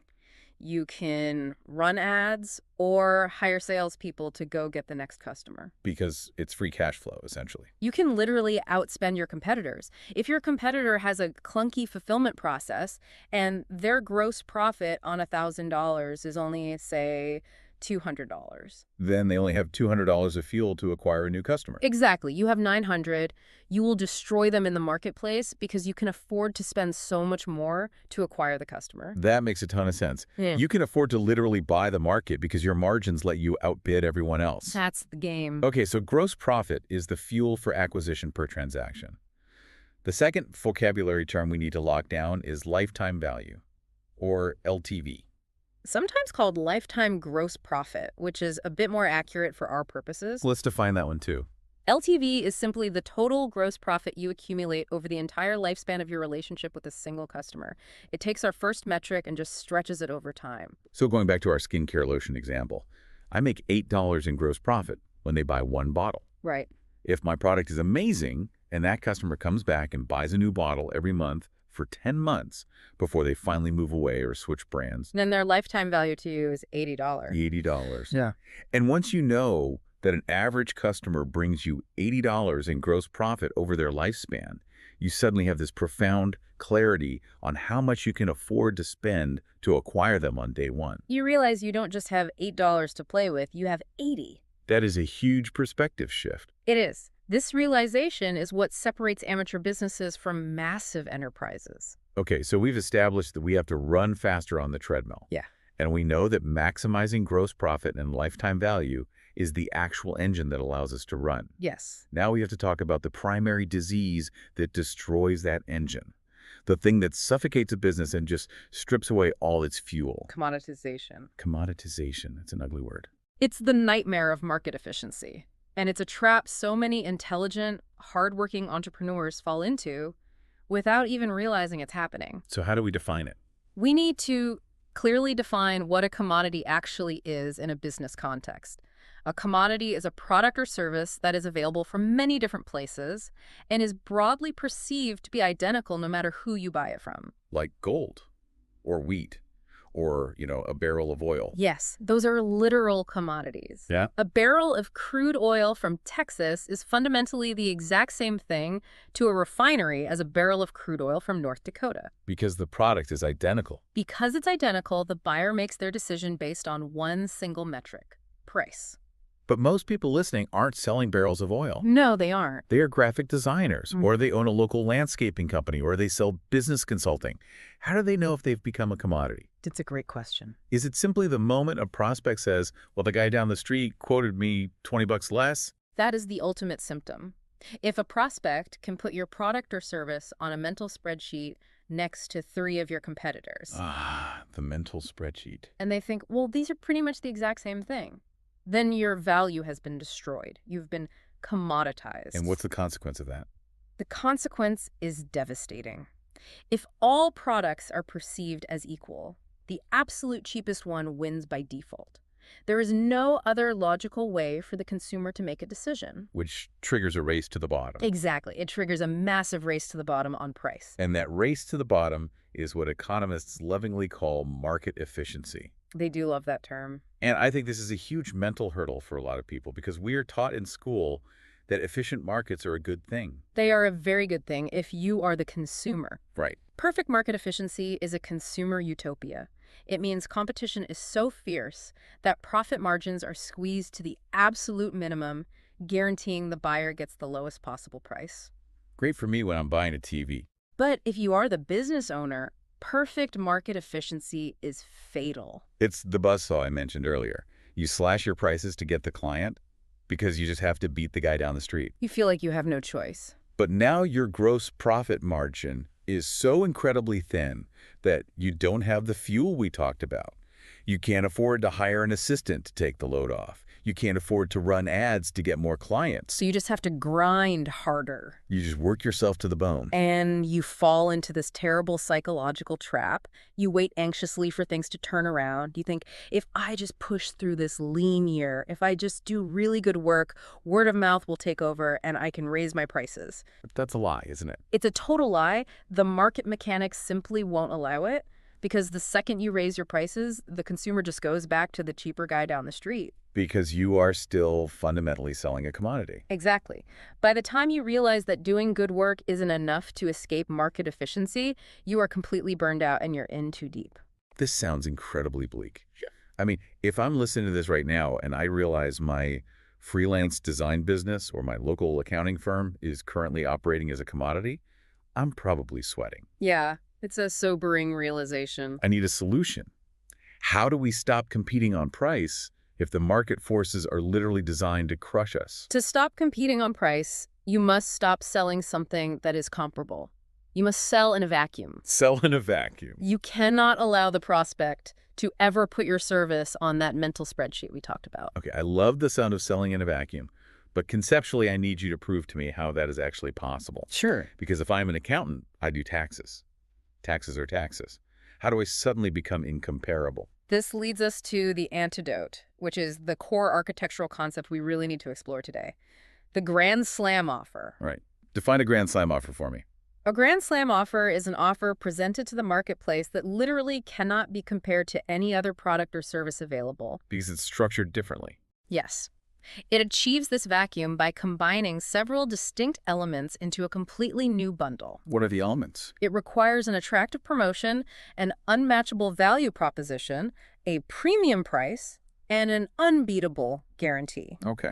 And the ultimate goal is to structure the payment terms so that you get paid up front to acquire new customers. I want to focus on that phrase you used earlier. Category of one. You are fundamentally shifting the prospect's decision-making process. Entirely. It's no longer a choice between accountant A who charges $500 and accountant B who charges $400. Right. The choice is now between your entirely unique product and nothing at all. Yes. When you eliminate the ability to compare, you completely eliminate the price-driven purchase. And what are the structural outcomes of doing this correctly? They're massive. You see 3 immediate tangible results in your business. First, increased response rates. Like click-throughs and things. Exactly. Yeah. More people will click on your ads or reply to your cold emails because the offer itself actually sounds compelling and different. Right, because their brains aren't automatically filtering it out. It's just another accountant. Exactly. The brain ignores what it already knows. Second, you see increased conversion. Making the actual sale. Yes. More of those clicks turn into actual sales because the value proposition is overwhelmingly clear and de-risked. The third is premium prices. You can charge significantly more than the quote-unquote market rate because, frankly, there is no market rate for something that only you provide. Okay, but wait. This is where I have to play devil's advocate for a second. Go for it. This is where my skepticism kicks in. Let's say I do this. I create this incredible wrapper around my service. I add a guarantee, I bundle it differently. Yep. But behind the scenes, my actual fulfillment work, like the actual hours I spend in the Excel spreadsheet doing the taxes, that hasn't fundamentally changed, have it? No, it hasn't. At least not initially. And that is a crucial realization that, frankly, breaks people's brains. Really? The business does the exact same core fulfillment work in both scenarios. Then how is this not just a scam? It's not a scam at all. But how is it ethical to charge 3 times more for the same core work just because I put a different ribbon on it? Because you aren't just putting a ribbon on it, you are changing the actual mechanism of how the client achieves their desired result, which profoundly changes the perceived value. Okay, I think I need an analogy here. Let's move away from accounting and use a very tangible analogy. Let's talk about weight loss. Okay, weight loss. Imagine you sell a standard green apple. Okay. If you hold up a green apple and the vendor next to you holds up a red apple, the customer looks at both. They know what an apple is. Right, it's just fruit. They know it provides a certain amount of caloric value and a slight health benefit. Since they are directly comparable, the customer just buys the cheaper one. That's the commodity trap. Right, and earlier, I thought about this, and my first instinct was, well, a Grand Slam offer is like dipping the apple in solid gold and selling it as a magical artifact. And why doesn't that work? Because I realized that's a terrible analogy. That actually is a scam. A golden apple doesn't provide more nutrition. Exactly. The Grand Slam offer isn't about deception. It's about restructuring the path to the result. Okay, so how do we restructure the apple? The customer doesn't actually want an apple. They want to lose 5 pounds and feel healthier. True. So instead of selling an apple for $1, what if you take that same exact apple, the same core fulfillment, but you slice it up and put it in a branded container? Okay, presentation. Then you pair it with a 30-day customized diet roadmap. You include daily text message accountability from your team to make sure they are eating right. Wow. Okay. And you slap an ironclad guarantee on it. You say, if you don't lose 5 pounds in 30 days eating this specific apple-based system, I will refund all your money and buy your groceries for a week. Oh, wow. Okay, I see the shift. You are no longer selling an apple for $1. Yeah. You are selling a guaranteed 30-day weight loss system. And people will pay a lot more for that. You can charge $50. for that system. The core piece of fulfillment, the apple, is the exact same. But the wrapper, the accountability, the roadmap, and the risk reversal of the guarantee have completely recalibrated the customer's value meter. That is wild. They cannot compare your $50 system to the $1 red apple next door, because the red apple vendor isn't promising guaranteed weight loss with daily accountability. That is brilliant. You skip that incredibly awkward conversation where you try to explain to a prospect why your green apple is, like, slightly crisper than the red apple. Yes. If you have to explain why you are better, you've already lost. The structure of the offer does the heavy lifting for you. You force them to evaluate you on an entirely new scale. And because you are the only one standing on that scale, you dictate the price. Okay, conceptually, I am totally bought in. I understand the psychology. Yeah. But I need to see this survive contact with reality. Let's do it. Theory is great, but show me the brutal, undeniable math. How does this actually play out in a real business scenario? Let's do a deep dive into the math. We're going to walk through a very specific case study from the marketing agency space. Okay, I'm ready. We will compare the math of the old commoditized way against the Grand Slam offer way. And we really have to go slow here because the contrast in these numbers is where the true power of this philosophy lies. All right, I have my mental calculator ready. Let's start with the old commoditized way. Imagine a standard run-of-the-mill advertising agency. They decide to spend $10,000 on marketing to get new clients. 10 grand. Got it. They run a standard commoditized ad. It probably says something like, "We are a premier digital marketing agency. We will run your Facebook ads. Our pricing is $1,000 up front and $1,000 a month on retainer." Honestly, that sounds like 99% of the pitches I see in my LinkedIn inbox every single day. Exactly. It is completely invisible to me. And it's invisible to the market, too. Because it looks like everyone else, the response rate to their $10,000 in ads is tiny. Not tiny. Let's use the specific metrics. They get a response rate of 0.00013. That is dismal. It is. Let's say their 10 grand buys them 300,000 impressions. With that tiny response rate, that translates to about 40 people actually booking a sales appointment. Okay, 40 appointments. Now, not everyone shows up. Assuming a standard show rate, maybe 30 people actually get on the Zoom call to hear the pitch. And when they get on the call, the prospect is entirely focused on price, right? Exactly. Because the offer is a commodity. They are sitting there thinking, okay, this guy wants $1,000 a month. The agency I talked to yesterday only wanted 800. You nailed it. The prospect is actively price shopping during the pitch. Because of that extreme friction, the close rate is incredibly low. Let's put the close rate at 16%. Okay, let me do the math. 16% of the 30 people who actually showed up. Yeah. That is basically 5 sales. 5 new clients. Now let's look at the cash flow because this is where businesses actually die. All right. They charge $1,000 up front. 5 sales times $1,000 means they collected $5,000 in total upfront cash. But wait, they spent $10,000 on the ads? Precisely. Their return on ad spend, their ROAS, is 0.5 to 1. Oh, man. For every dollar they put into the machine, they only got 50 cents back on day one. They are bleeding cash. They are $5,000 in the hole just for the privilege of acquiring these clients. Now, to be fair to the old way, they aren't completely dead, right? Because it's a recurring retainer. Sure. 30 days from now, those 5 clients will pay their next $1,000 invoice. That brings in another 5 grand. So at day 30, they finally break even on their initial ad spend. That assumes a perfect scenario, though. That assumes the agency did phenomenal work right out of the gate, and none of those 5 clients churned or got buyer's remorse and quit in the first month. Which is a huge assumption. It is. But let's assume they all stay. Month 2 hits, day 60, they pay again. That $5,000 is finally gross profit. But look at the incredible stress of this model. You are losing money up front. You are floating thousands of dollars in ad spend on credit cards. Just hoping they stay. And because you are a commodity, you are forced to stay competitively priced. If one of those clients sees another agency offering the same retainer for $800, they will drop you instantly. That's terrifying. You are trapped in a low-margin, high-stress, terrifying cycle. You can't scale because you simply don't have the cash flow to buy more ads. That perfectly describes the slave to your own business concept we started with. Okay, I feel the pain of the old way. Let's look at the exact same agency with the exact same fulfillment team spending the exact same $10,000 on ads. But this time, they use the Grand Slam way. All right, we keep the $10,000 ad spend. We reach the same 300,000 eyeballs in the marketplace. but we fundamentally change the architecture of the offer. So no more generic retainer. Right. Instead of a generic retainer, the offer becomes highly specific, incomparable, and packed with perceived value. What does that sound like in practice? It might sound like, pay once.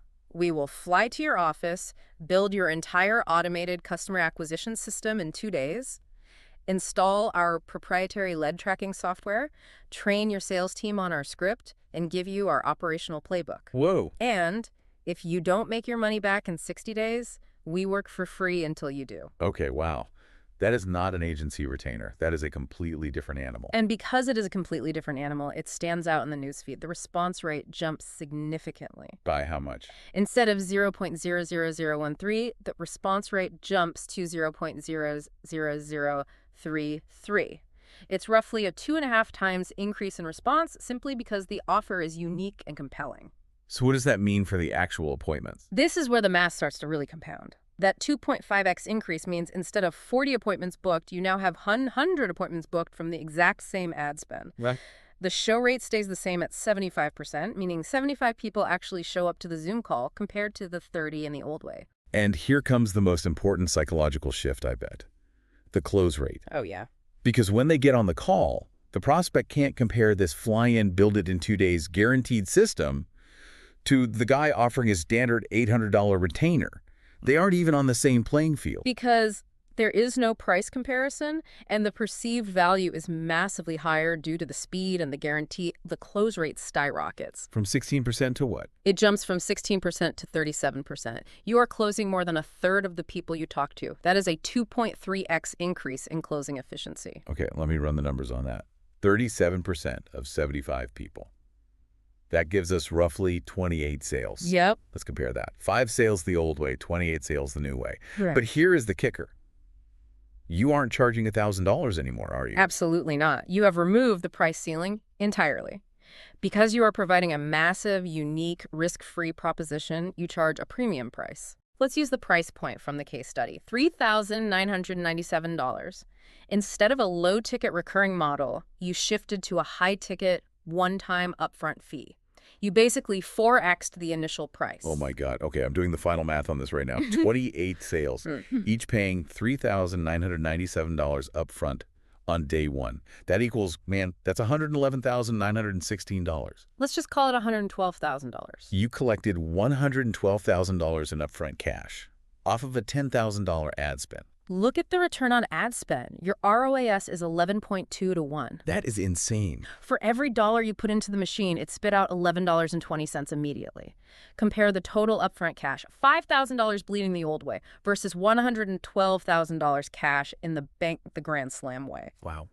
That is a 22.4 times increase in cash collected on day one. I need to pause here because the implications of this are just staggering. They really are. The craziest part to me isn't just that you made more money, it's what that upfront cash allows you to do. Yes, exactly. That 22x increase completely removes the cash constraint on the business. If you collect $112,000 today off a $10,000 ad spend, you don't have to wait 60 days to see a profit. Not at all. You can turn around tomorrow morning, pay yourself handsomely, pay your team, and immediately dump 50 grand or 80 grand straight back into ads to acquire even more customers. And that is the secret. That is how hyper-growth is actually achieved. It's not magic, it's math. It's just compounding advantages. Exactly. A slightly better response rate multiplying against a slightly better close rate multiplying against a much higher price point. It does not result in linear growth. It results in an exponential explosion. It's exponential. When Alex Hormozi applied this exact shift to his own business, he went from making $500,000 a year to $28,000 a year in just 18 months. Just 18 months, that's unbelievable. And he did it on less than $1 million in total ad spend because the gross profit funded its own growth. From $500,000 to $28 million, that is the difference between selling the green apple and selling the guaranteed weight loss system. That's the Grand Slam offer. But I know what some listeners are thinking right now. They are listening to this agency case study and thinking, well, that's great for digital marketing, guys. But I have a physical brick and mortar store. I sell cupcakes. Or I am a freelance copywriter on Upwork. Does this actually apply to them? The beautiful, terrifying reality of the commodity problem is that it applies to everyone. Everyone. The mechanics of market efficiency do not care what industry you are in. If you are a freelance copywriter charging $50 an hour, you are a commodity. Because there's a million others just like you. You are actively competing with thousands of other writers on platforms who will happily do it for $40 or $30. Right. If you run a local gym charging $40 a month for access to treadmills, you are a commodity competing with the mega corporate gym down the road that charges $29. So the mechanics of the Grand Slam offer don't change. You have to figure out how to stop selling the baseline deliverable, the hourly writing rate, the basic access to gym equipment, and start packaging it into a unique, incomparable solution. Exactly. So the freelance writer shouldn't sell hours of writing. They should sell a guaranteed email sequence that doubles your open rate. Precisely. You bundle the value, you reverse the risk, and you charge a premium. This has been incredibly dense, but so powerful. Let's try to tie all these threads together and synthesize the journey we've been on. Good idea. Let's review. We started with a harsh macroeconomic reality. Businesses must grow or die. Maintenance is a dangerous myth because the world, inflation, and competition are constantly expanding around you. Then we established the vital vocabulary of growth. We learned that gross profit is your oxygen.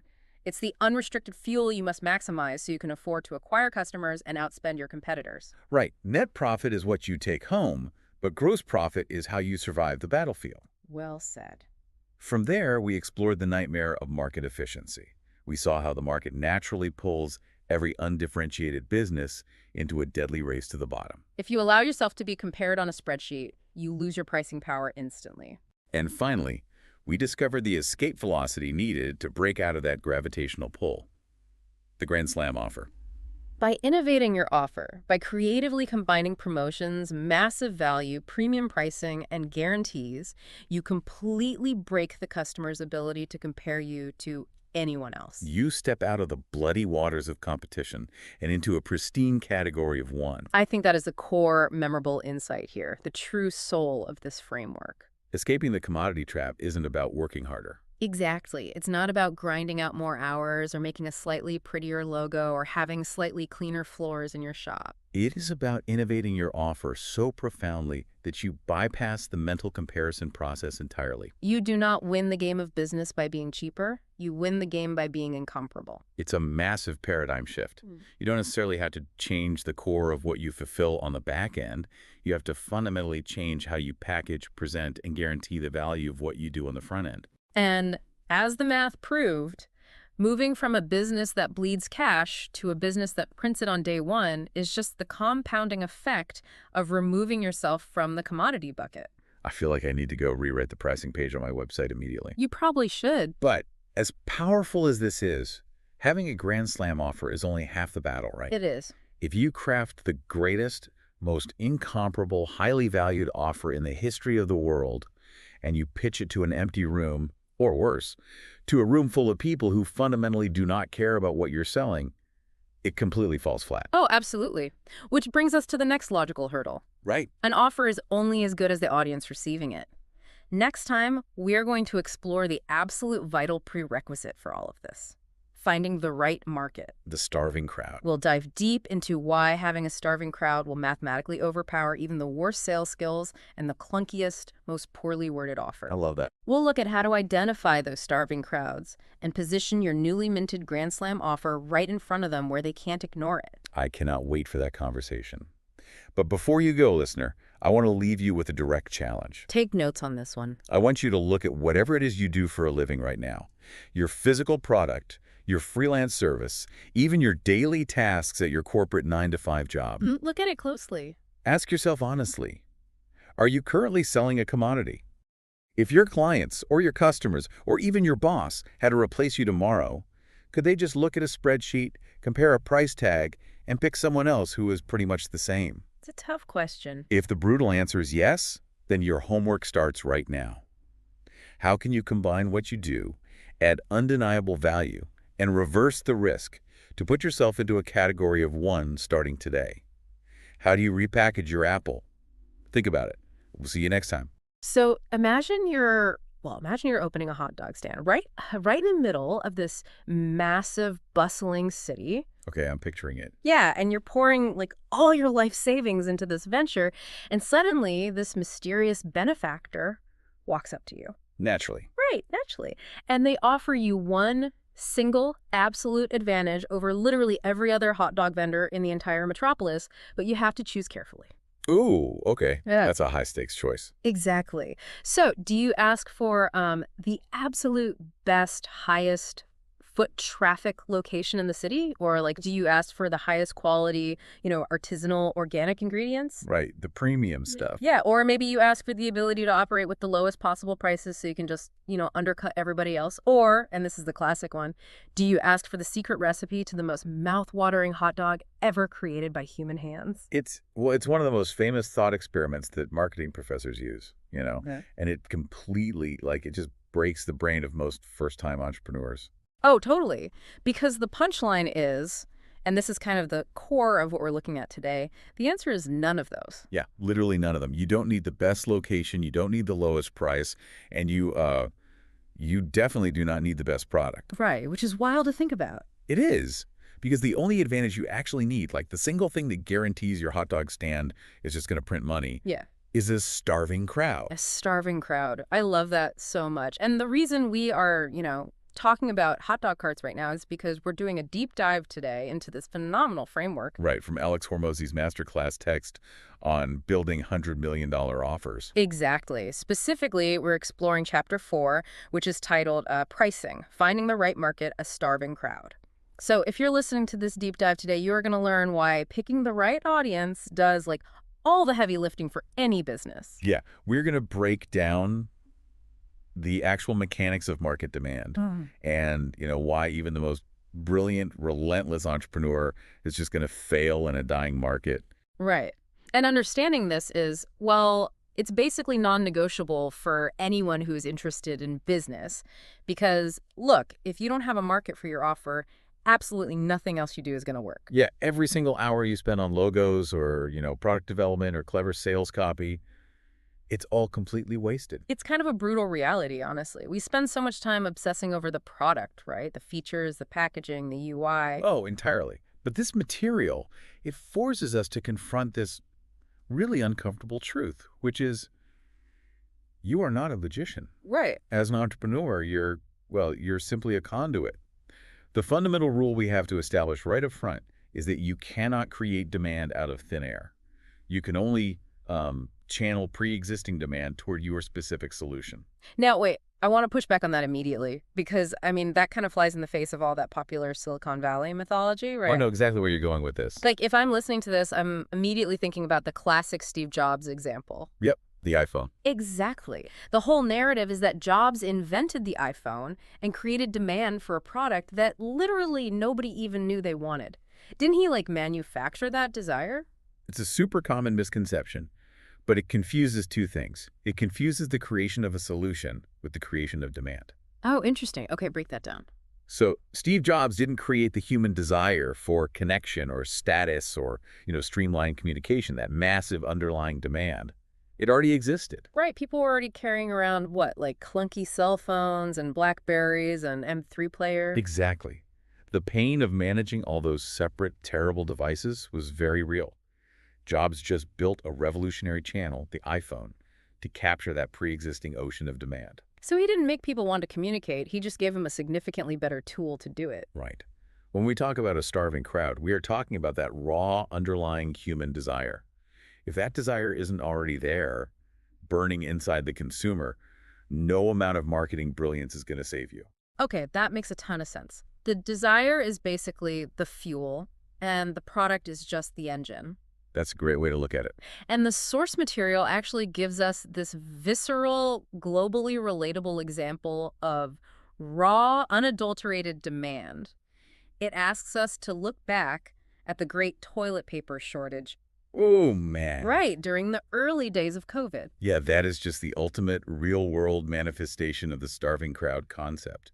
Let's actually analyze the mechanics of what happened there because it strips away all the illusions we have about why people buy things. It really does. Think back to those completely empty grocery store aisles. What's so fascinating to me is the total absence of everything we normally think of as good business. Right. There were no special offers, no buy one, get one free deals. Exactly. The pricing was completely detached from reality.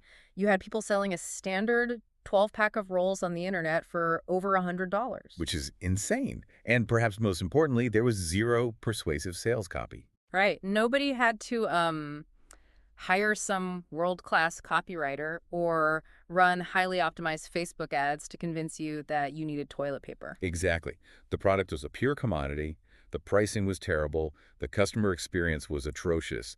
And yet, the inventory literally vanished globally. It's just evaporated. Yeah.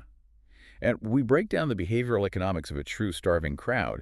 It reveals this fascinating hierarchy of consumer psychology. When demand outpaces supply to that extreme degree, all the traditional rules of marketing and sales, they just become completely secondary. Because the pain is so high? Right. The market's pain, which in the case of the toilet paper was driven by, panic and uncertainty and perceived future scarcity, it completely overrides their price sensitivity. They aren't looking for a discount? No, not at all. They aren't comparing feature sets, like whether it's two-ply or whatever. They are desperately seeking a solution to an immediate visceral problem. Okay, so if we abstract this out for the listener, let's say you're building a B2B software product or starting a consulting firm. Is business basically like surfing? Surfing. Okay, I like this. Keep going. Like, I'm picturing a surfer standing on the beach.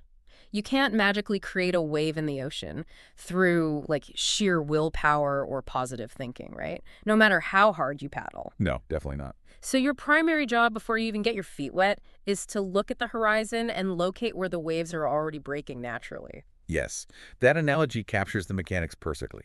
You're looking for the momentum that the market has already generated. Right. Because if you paddle out to a flat, glassy part of the ocean, you can have this, like, custom-shaped $10,000 surfboard. You can have perfect balance. You could be an Olympic athlete. But you're just going to sit there. You're just going to sit there, completely stationary, slowly sinking into the water. In business, a flat ocean looks like running perfectly optimized Google ads that get 0 clicks. Ouch. Yeah, or having a beautiful app interface but 0 daily active users. Exactly. The market is literally telling you that the wave does not exist. So your very first directive as an entrepreneur is to stop trying to convince people they need something they fundamentally do not want. You have to locate the pre-existing momentum. But let's play out the alternative here, because what happens when a truly brilliant surfer, someone with like incredible operational skills and unyielding discipline, decides to just paddle out into a completely dry lake bed? That's a disaster. And the source text actually gives us this incredible cautionary story about an entrepreneur named Lloyd that completely flips the whole never give up narrative right on its head. Can you walk us through what happened to Lloyd? Oh, Lloyd. Yeah, his trajectory is one of the most instructive case studies in the entire text. He represents that archetype of the highly capable, incredibly smart, deeply resilient entrepreneur. The guy everyone looks up to. Right. And Lloyd spent 12 agonizing years grinding it out, building specialized software for the newspaper industry. He was working incredibly long hours, managing a team, trying to innovate. But it was just this massive, soul-crushing struggle. Yeah, I can imagine. Every single enterprise sale was a knife fight. Growth was totally stagnant. The business felt like it was constantly on the verge of collapse, despite his immense talent and work ethic. And that's because he was selling into an industry that was systemically collapsing, right? Precisely. The newspaper industry was facing an existential decline. But then, the macro environment shifts abruptly. COVID hits. Right. And Lloyd sees the writing on the wall. He executes this hard pivot. He completely abandons the software, changes direction, and starts an automated mask manufacturing company. Wow, just like that. Just like that. He utilizes some new manufacturing technology. He aggressively undercuts the prices of masks being imported from overseas. And within 5 months... 5 months. Right, 5 months compared to 12 years of pure struggle. Right. He is generating millions of dollars per month in revenue. Which is just crazy, because it's the exact same entrepreneur, the exact same operational brain, the same capacity for risk, the same management skills, but a completely different market. Exactly. And this introduces a concept the author describes as market weather. Specifically, the mechanics of headwinds versus tailwinds. Headwinds versus tailwinds. Okay, explain that. So when Lloyd was selling enterprise software to newspapers, he was operating in a severe headwind. Imagine trying to run a marathon while a hurricane-force wind is blowing directly into your chest. Every step is just exhausting. Right. Every single mechanical effort you make requires exponential energy. In business, a headwind means your customer acquisition costs are just constantly rising. Your sales cycles are stretching out because your clients' budgets are shrinking. And retention is probably a nightmare because your customers are literally going out of business. Exactly. It does not matter how operationally skilled you are. The macroeconomic environment is actively eroding your margins. But the mask manufacturing, that was a tailwind. A massive tailwind. The mask market in 2020 was unprecedented. When you have a strong tailwind, your success is mathematically accelerated. You can make operational mistakes. Your supply chain can be slightly inefficient. Your website can crash. And it doesn't matter. Right, because the macroeconomic momentum is literally pushing you across the finish line anyway. The market is growing so rapidly that it simply absorbs your errors. The volume of demand just compensates for your lack of perfection. Okay, let me stop you there, though, Yeah, because no. this is where I think a lot of listeners might feel a real sense of cognitive dissonance. How so? Well, if I'm listening to this, I'm thinking about all those motivational posters in every startup office, right? Never give up. Persistence conquers all. Oh, sure. We valorize the founders who sleep under their desks and fight through impossible odds. Are we literally telling you, the listener, that if your business is hard, you should just quit? Doesn't this framework contradict the entire spirit of entrepreneurial resilience? That tension right there is exactly why so many brilliant people get trapped in mediocre businesses for a decade. The text addresses this psychological trap head-on. Really, what does it say? It points out that entrepreneurs, by their very cognitive wiring, are problem solvers. They have this exceptionally high tolerance for pain, and they fundamentally loathe the concept of quitting. That's true. It feels like failure. Right. They look at a shrinking market or an impossible sales cycle, and their ego says, I am smart enough to figure this out. But that exact virtue, that relentless persistence, becomes a fatal flaw when it is applied to a fundamentally bad market. So they become blinded by their own resilience. They do. They start wearing the suffering like a badge of honor. They get deeply romantic about the struggle. Oh, romantic about the struggle. That hits hard. It does. But the text delivers a very stark reality check here. You cannot be romantic about your audience. You cannot force a dying industry to spontaneously generate capital they just do not possess. Right. You can't force a demographic with zero disposable income to prioritize your premium service. Your ultimate obligation as a business owner is to serve a demographic that has the capacity to pay you what your solution is actually worth. So persisting in a dry lake bed doesn't make you a visionary hero. It just means you're going to die of thirst. Exactly. Resilience is required for solving complex operational problems within a good market. It is not meant to be used to artificially resuscitate a dead market. Wow. Okay, so the immediate practical mandate for you listening right now is to perform a totally ruthless inventory of whatever you are working on. Yes. Whether it's a funded startup, a freelance copywriting business, or just, a concept sketched on a whiteboard. You have to ask yourself, am I fighting a headwind? Am I trying to sell a nice-to-have software tool to an industry facing massive layoffs? Or am I positioning myself in a tailwind? Is the momentum of human behavior and capital naturally flowing toward my solution? And that leads to the natural next question, right? If Lloyd's critical error was spending a dozen years guessing about his market, how do we objectively quantify a good market before we invest our time and capital? How do we strip away the emotion and the guesswork? Exactly. And thankfully, the text provides a highly specific 4-point diagnostic checklist to evaluate the viability of any target audience. Let's dissect this checklist thoroughly, because this is where the theoretical concepts turn into an actionable blueprint. Perfect. So, indicator number 1, massive pain. Now, the author is very careful to distinguish between a casual want and a desperate need. How do we functionally define massive pain in a business context, especially outside of obvious physical ailments? In commercial terms, massive pain is anything that creates an intolerable friction or frustration in a person's life or their business operations. It's an urgent problem that just demands resolution. Okay, give me some examples. If we look at the B2C side, being trapped in a toxic marriage is an agonizing emotional pain. Being severely overweight and facing health consequences is a massive physical and psychological pain. Right. On the B2B side, it's equally visceral, but it manifests differently. If a software founder is experiencing a 15% monthly churn rate, their company is literally bleeding out. That is a massive pain. Or like a logistics company losing millions. Exactly.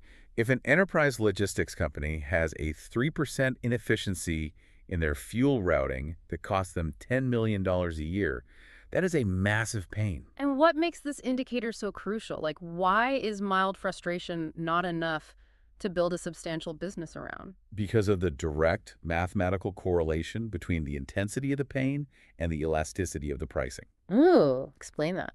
The degree of the pain directly dictates the premium you can charge for the solution. Think about it.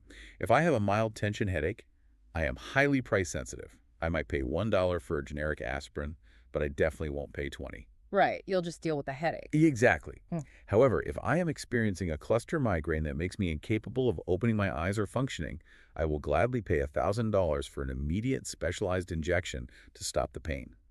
My price sensitivity just evaporates. That is such a powerful distinction. If your business model relies on commanding premium, high-ticket prices, you must fundamentally anchor your offer to agonizing, intolerable problems. Okay, so let's apply that to a real-world scenario. Let's say I find that excruciating pain. I find a demographic that is absolutely desperate for a solution. Let's use the source materials example of the entrepreneur who decides to build a premium resume writing service specifically for long-term unemployed individuals. Okay, a slightly tragic example, but a good one. Right. The pain is undeniably massive. They desperately need income. So does that automatically validate the market? It absolutely does not. And that brings us to indicator number 2, purchasing power. Ah, okay. The unemployed demographic checks the first box perfectly, but they spectacularly fail the second. They are experiencing acute pain, but by the very definition of their problem, they lack capital. I can hear a founder listening to this right now and saying, but if the market is big enough, can't we just do high volume at a low price? Can't we just charge them $20 for the resume service instead of $2,000? You can try, but the unit economics are usually going to destroy you. When you target a demographic with virtually zero purchasing power, your margins become razor thin. You'd need thousands of customers. Right. You have to acquire an astronomical number of customers just to break even. And your customer support costs will scale rapidly while your revenue barely creeps up. That sounds exhausting. It is. The text delivers a harsh reality check here for idealistic founders. Your target audience absolutely must have the financial capacity to afford your service at a price point that allows your business to thrive. If they can't afford to pay you a profitable margin, you are not operating a business. You're operating a charity. And look, philanthropy is incredibly important. But if your stated goal is to build a highly profitable, scalable enterprise, targeting a demographic with fundamentally broken purchasing power is a fatal strategic error. So we need an audience with a bleeding neck pain, and they need to have thick wallets. We need the wealthy software founder with the churn problem, not the broke college student with a startup idea. Exactly. Which brings us to indicator number 3, and I think this is where a lot of modern digital businesses fail behind the scenes. Easy to target. Easy to target. This is the tactical, logistical reality of marketing in the digital age, right? Yeah. You can possess the perfect solution for an incredibly wealthy demographic experiencing massive pain, but if finding those specific individuals is like finding a needle in a haystack, the business model breaks down. How does that happen practically?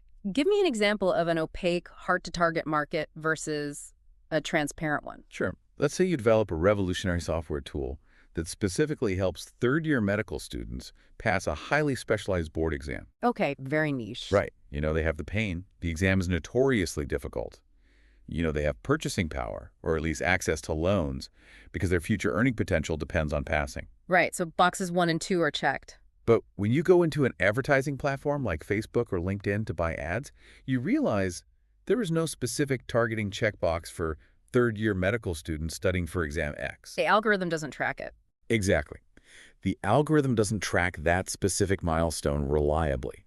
So you have to run broad ads targeting all medical students or even young people interested in medicine. Oh, I see where this is going. Yeah. For every $100 you spend on advertising, $95 is wasted showing your ad to first-year nursing students, retired doctors, or people who just, watch medical dramas on television. So your customer acquisition cost just completely explodes because the market is scattered.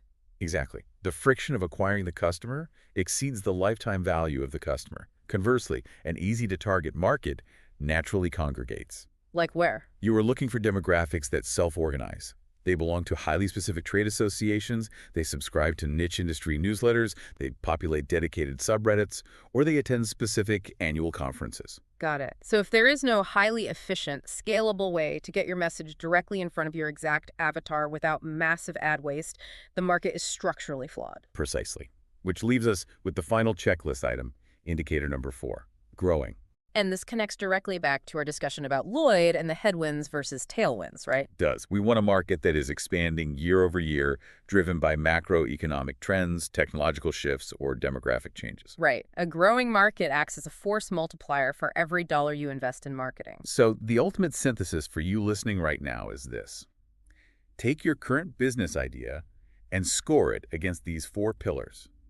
Massive pain, purchasing power, easy to target, growing. If you are missing even one of these indicators, You are actively choosing to play the game of business on hard mode.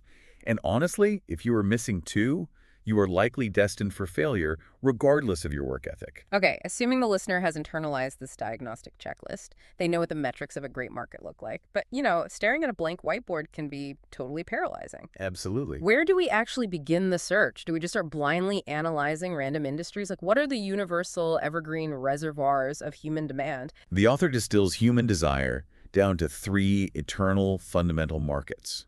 These have existed since the dawn of civilization, and they will continue to exist as long as humanity survives. Drum roll, please. Health, wealth, and relationships. The big 3. Why are these specific categories so impervious to market trends or technological disruption? It all comes down to evolutionary psychology. These 3 pillars represent the core biological and societal imperatives of the human species. Okay, break that down for me. If you lack any one of these 3 things, it triggers deep existential pain.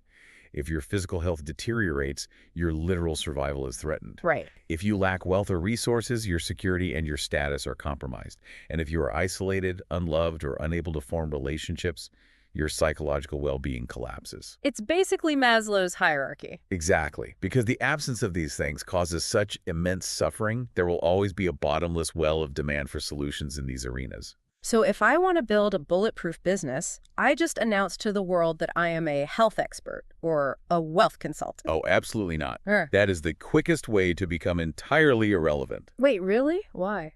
Because those overarching categories are far too broad to trigger the easy-to-target or massive pain indicators. The strategy is to use health, wealth, and relationships as the macro environments, and then drill down to find a highly specific subgroup within one of those pillars that perfectly meets our 4-point checklist. Ah, I see. You don't sell wealth. You sell a system that helps mid-sized dental practices reduce their tax liability by 15%. That is a targeted, specific manifestation of the wealth pillar. That is such a crucial distinction. Okay, so let's say I find that perfect targeted subgroup. A lot of listeners, especially those who lean toward introversion or, product development, have this lingering fear. A fear of sales. Yeah, this fear that to truly succeed, they have to magically transform into a charismatic, slick, high-pressure salesperson. Which is terrifying for most people. Right. But the text introduces a fascinating framework called the order of importance that completely demystifies how a business actually captures value. Can you break down the hierarchy of what actually matters? This framework is arguably the most comforting concept in the entire text for anyone who hates traditional sales. Tell me more. The author stacks the deck, definitively stating the order of importance for business success. Number 1, far above anything else, is the market. Which we've been talking about. Right. Number 2 is the present, offer the specific combination of product, pricing, and terms you present to the market. And number 3, sitting at the very bottom of the hierarchy, is your persuasion or sales skill. Let's stress test that hierarchy. The text uses 3 distinct scenarios to illustrate how this plays out in the real world. Let's look at scenario 1. You have a truly bad offer, and your persuasion skills are basically non-existent. Okay. But you have managed to position yourself in a great market, a true starving crowd. What is the mathematical outcome? The outcome is that you make a significant amount of money anyway. Really? Even with a bad offer? Yes. This is the hot dog cart at 2 a.m. outside a cluster of popular nightclubs. Let's analyze the variables here. The offer is terrible. The hot dogs are lukewarm. The buns are slightly stale, and the price is massively inflated. And the persuasion? The persuasion is zero. The vendor isn't running out into the street performing a sophisticated psychological sales routine. He's just standing there looking tired. True. But the market is phenomenal. Hundreds of slightly intoxicated, exhausted people pouring out of bars who haven't eaten in 6 hours. They are a literal starving crowd. So he sells out. He sells out every single night, not because of his skill, but because the market forces are overwhelming. The market does the heavy lifting. Okay. Okay, now let's look at scenario 2, which is realistically the target zone for most of our listeners, since we can't all rely on a drunken 2 a.m. frenzy. Fair point. Scenario 2. You are operating in a normal market, a standard growing industry that meets the 4 indicators. You aren't the only player, but the demand is solid. And you introduce a grand slam offer. What happens? You achieve massive, outsized success. This is the sweet spot. You don't need a generational crisis like the COVID toilet paper shortage. Right. You simply need a reliable, normal market, combined with an offer that is constructed so intelligently and provides so much outsized value that the prospect feels fundamentally stupid saying no. The strength of the offer compensates for normal market conditions. Exactly. Which brings us to scenario 3, which is basically the trap that devours most average businesses. The worst case scenario. Yeah. You are in a normal market. It's fine, it's growing slightly, but you have a normal offer. You are selling a generic commodity standard SEO services, basic accounting, generic fitness coaching. What is the reality of operating in scenario 3? The reality is massive, ceaseless struggle. If your market is normal and your offer is indistinguishable from your 50 closest competitors, the only possible mathematical way you can succeed is if you possess exceptionally world-class persuasion and sales skills. You have to be the Wolf of Wall Street. Right. You have to out-hustle, out-market, and outsell everyone else just to maintain your market share. It is an incredibly exhausting, low-margin path. The insight here is profound. Building an incredible, highly calibrated offer is actually a functional shortcut. It's a lever that amplifies your effort. It is. It means you don't have to hire a team of ruthless, high-pressure closers. If the offer is irresistible and the market has the pain and purchasing power, the friction of the sale literally just disappears. The offer mathematically compensates for your lack of salesmanship. But, and this is where the psychology of the entrepreneur sabotages the entire system.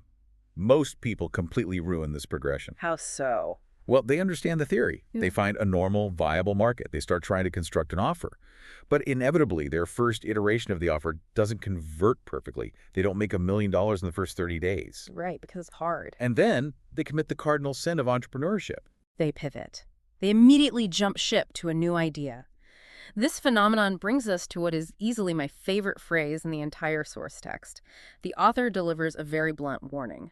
Don't make me niche slap you. The niche slap. Ah! I love it. It is a highly vivid, slightly aggressive metaphor for a very specific type of entrepreneurial self-sabotage. Let's dissect the anatomy of a niche slap, because we have all seen this happen, and honestly, a lot of us have been this exact person. Oh, definitely. An entrepreneur decides, I am going to build a specialized marketing agency that helps dentists acquire new patients. They are excited, they build a website, they try it for 3 months, they send out some cold emails, maybe run a few basic Google ads. And the response is tepid. Right. They only sign one client, so what does their brain do? They immediately rationalize the failure by blaming the market. They say, you know what, dentists are a terrible market. They are cheap. They don't understand the value of digital marketing. The market is saturated. Classic excuse. So they completely abandon the dental niche, delete the website, and decide they are going to pivot to helping chiropractors. And the structural flaw in that rationale is immense. Both dentists and chiropractors represent entirely viable, multi-billion-dollar normal markets. Right. They both have massive pain regarding patient acquisition, they both have significant purchasing power, and they are both incredibly easy to target. Exactly. The problem was never the market. The problem was that the entrepreneur simply had not failed enough times to discover a grand slam offer that actually resonated with dentists. They gave up before they crossed the threshold of competence. Yes, the text is unambiguous about this. No one can serve two masters. You must select a niche and commit to it long enough to fail, iterate, and eventually succeed. Because what happens when you start over? Every single time you abandon a niche and start over in a new one, You reset all of your compounding knowledge back to zero. You throw away the nuanced understanding of their specific pain points. You never accumulate the deep, granular expertise required to build an offer that truly solves their problem. Right. You become a perpetual beginner, constantly dating new markets but never committing long enough to build actual equity. You're just horizontally hopping from one beginner level problem to another, but what happens if you stay? What is the actual tangible economic reward for surviving the urge to pivot and committing deeply to a specific niche? The reward is astronomical. The source text illustrates this reward with an incredible breakdown of pricing power. Let's look at the mechanics of generic information versus highly specialized information. This example perfectly encapsulates how value is perceived and monetized. Let's say you are a fitness professional and you create a generic, overarching weight loss program. Okay, eat less, move more. Right. The core physiological mechanism is standard. Eat fewer calories than you burn, optimize macronutrients, and increase cardiovascular activity.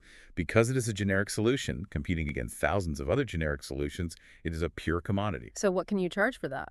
You might be able to sell that digital program for like $19. Okay, but if you take that exact same foundational biological knowledge and you engineer a weight loss program that is marketed and structured exclusively for shift-working hospital nurses. Suddenly, you can sell that exact same program for $1,997. Wow.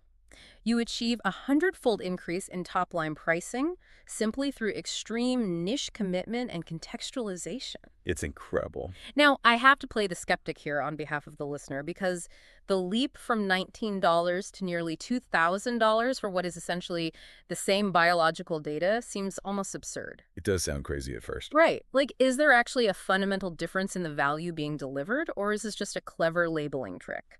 Because on the surface, charging a 100x premium for basic caloric deficit information feels like a massive market inefficiency.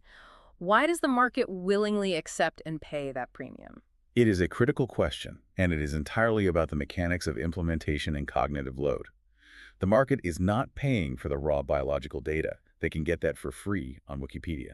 So what are they paying for? The market pays for the contextualization of that data into their specific, difficult reality.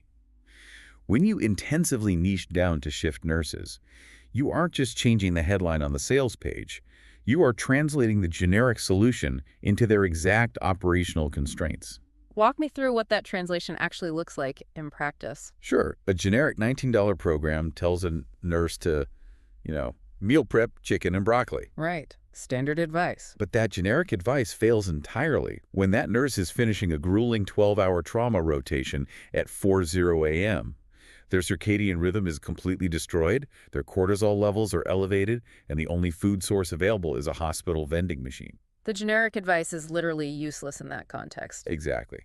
But the $2,000 program, engineered specifically for them, addresses that exact scenario. It provides protocols for managing sleep cycles during rotating shifts. It provides strategies for navigating the 4 a.m. vending machine. It speaks to the unique physiological stress of their specific environment. So the value is in the translation. You are removing the cognitive burden of them having to figure out how to apply the generic rule to their chaotic life. Exactly. The customer feels profoundly understood. Their highly specific pain is being addressed directly using their exact industry vocabulary. And so they pay for certainty. Yes. The economic reality is undeniable. Yeah. A tailored, hyper-specific solution is inherently more valuable to that starving crowd because it dramatically increases their perceived likelihood of achievement. They are paying the premium because your specialized knowledge bridges the gap between theory and successful execution in their specific world. So the overarching practical takeaway for you, the listener who is analyzing your own business trajectory today, is this. Stop horizontally hopping from idea to idea the moment you face resistance. Yes, please. Start getting distracted by the shiny object syndrome of a seemingly easier market. Use the 4 indicators to pick one viable, normal market. Commit to it fiercely. Expect your first few offers to fail. Right. Let those failures serve as data points while you dial in the mechanics of your solution. The extraordinary wealth and pricing power are found in the extreme depth of your understanding of that specific niche, not in constantly scanning the horizon for a magic tailwind that requires no effort. That is the perfect distillation. If we synthesize all these key frameworks into the ultimate lesson of this chapter, it boils down to an inescapable foundational truth. You cannot outwork, you cannot outmarket, and you cannot outsell a fundamentally bad audience. It's just math. It is. Your entire business infrastructure, your entire economic future rests entirely on the bedrock of demand. It is the water you are swimming in. If the water isn't moving, you aren't moving. Precisely. If you do the difficult analytical work to find a starving crowd, a growing demographic with massive pain, sufficient purchasing power, and clear targeting parameters. And you commit to understanding their specific friction deeply instead of getting niche slapped? Yes. Then the entire physics of your business changes. The journey transforms from a grinding, exhausting, low-margin battle against a brutal headwind into an accelerated, high-margin ride powered by a massive macroeconomic tailwind. And once you have secured that tailwind, once you have your starving crowd firmly in your sights, well, that is when the real game begins. Oh, absolutely. Because now that we know exactly how to locate our market and we understand why their pre-existing pain is so incredibly valuable, there is really only one major mechanical question left to answer. Which is? How do we take that crowd and construct an offer so compelling that it unlocks truly unlimited pricing power? How do we permanently escape the commodity race to the bottom, separate ourselves from every competitor, and confidently charge what our translated value is truly worth? That is the million-dollar question. Literally. Yeah. And that structural blueprint is exactly what we are diving into in our next deep dive. And as you analyze your own market positioning this week, I want to leave you with one final conceptual question to ponder. Think about the very last time you willingly paid a massive premium for a product or service. Okay. Did you happily part with that money because the actual physical deliverable was molecularly different than the cheaper alternative? Or did you pay the premium because that company's messaging and contextualization made you feel, down to your core, like you were the exact starving crowd they had built it for? A profound distinction to analyze. We will see you on the next deep dive. What you just listened was the beginning of a full audio, way longer, explaining every single chapter of the book. If you would like to keep listening to the end and access to the full audio, you can access it with the link down below in the description and in the pinned comment.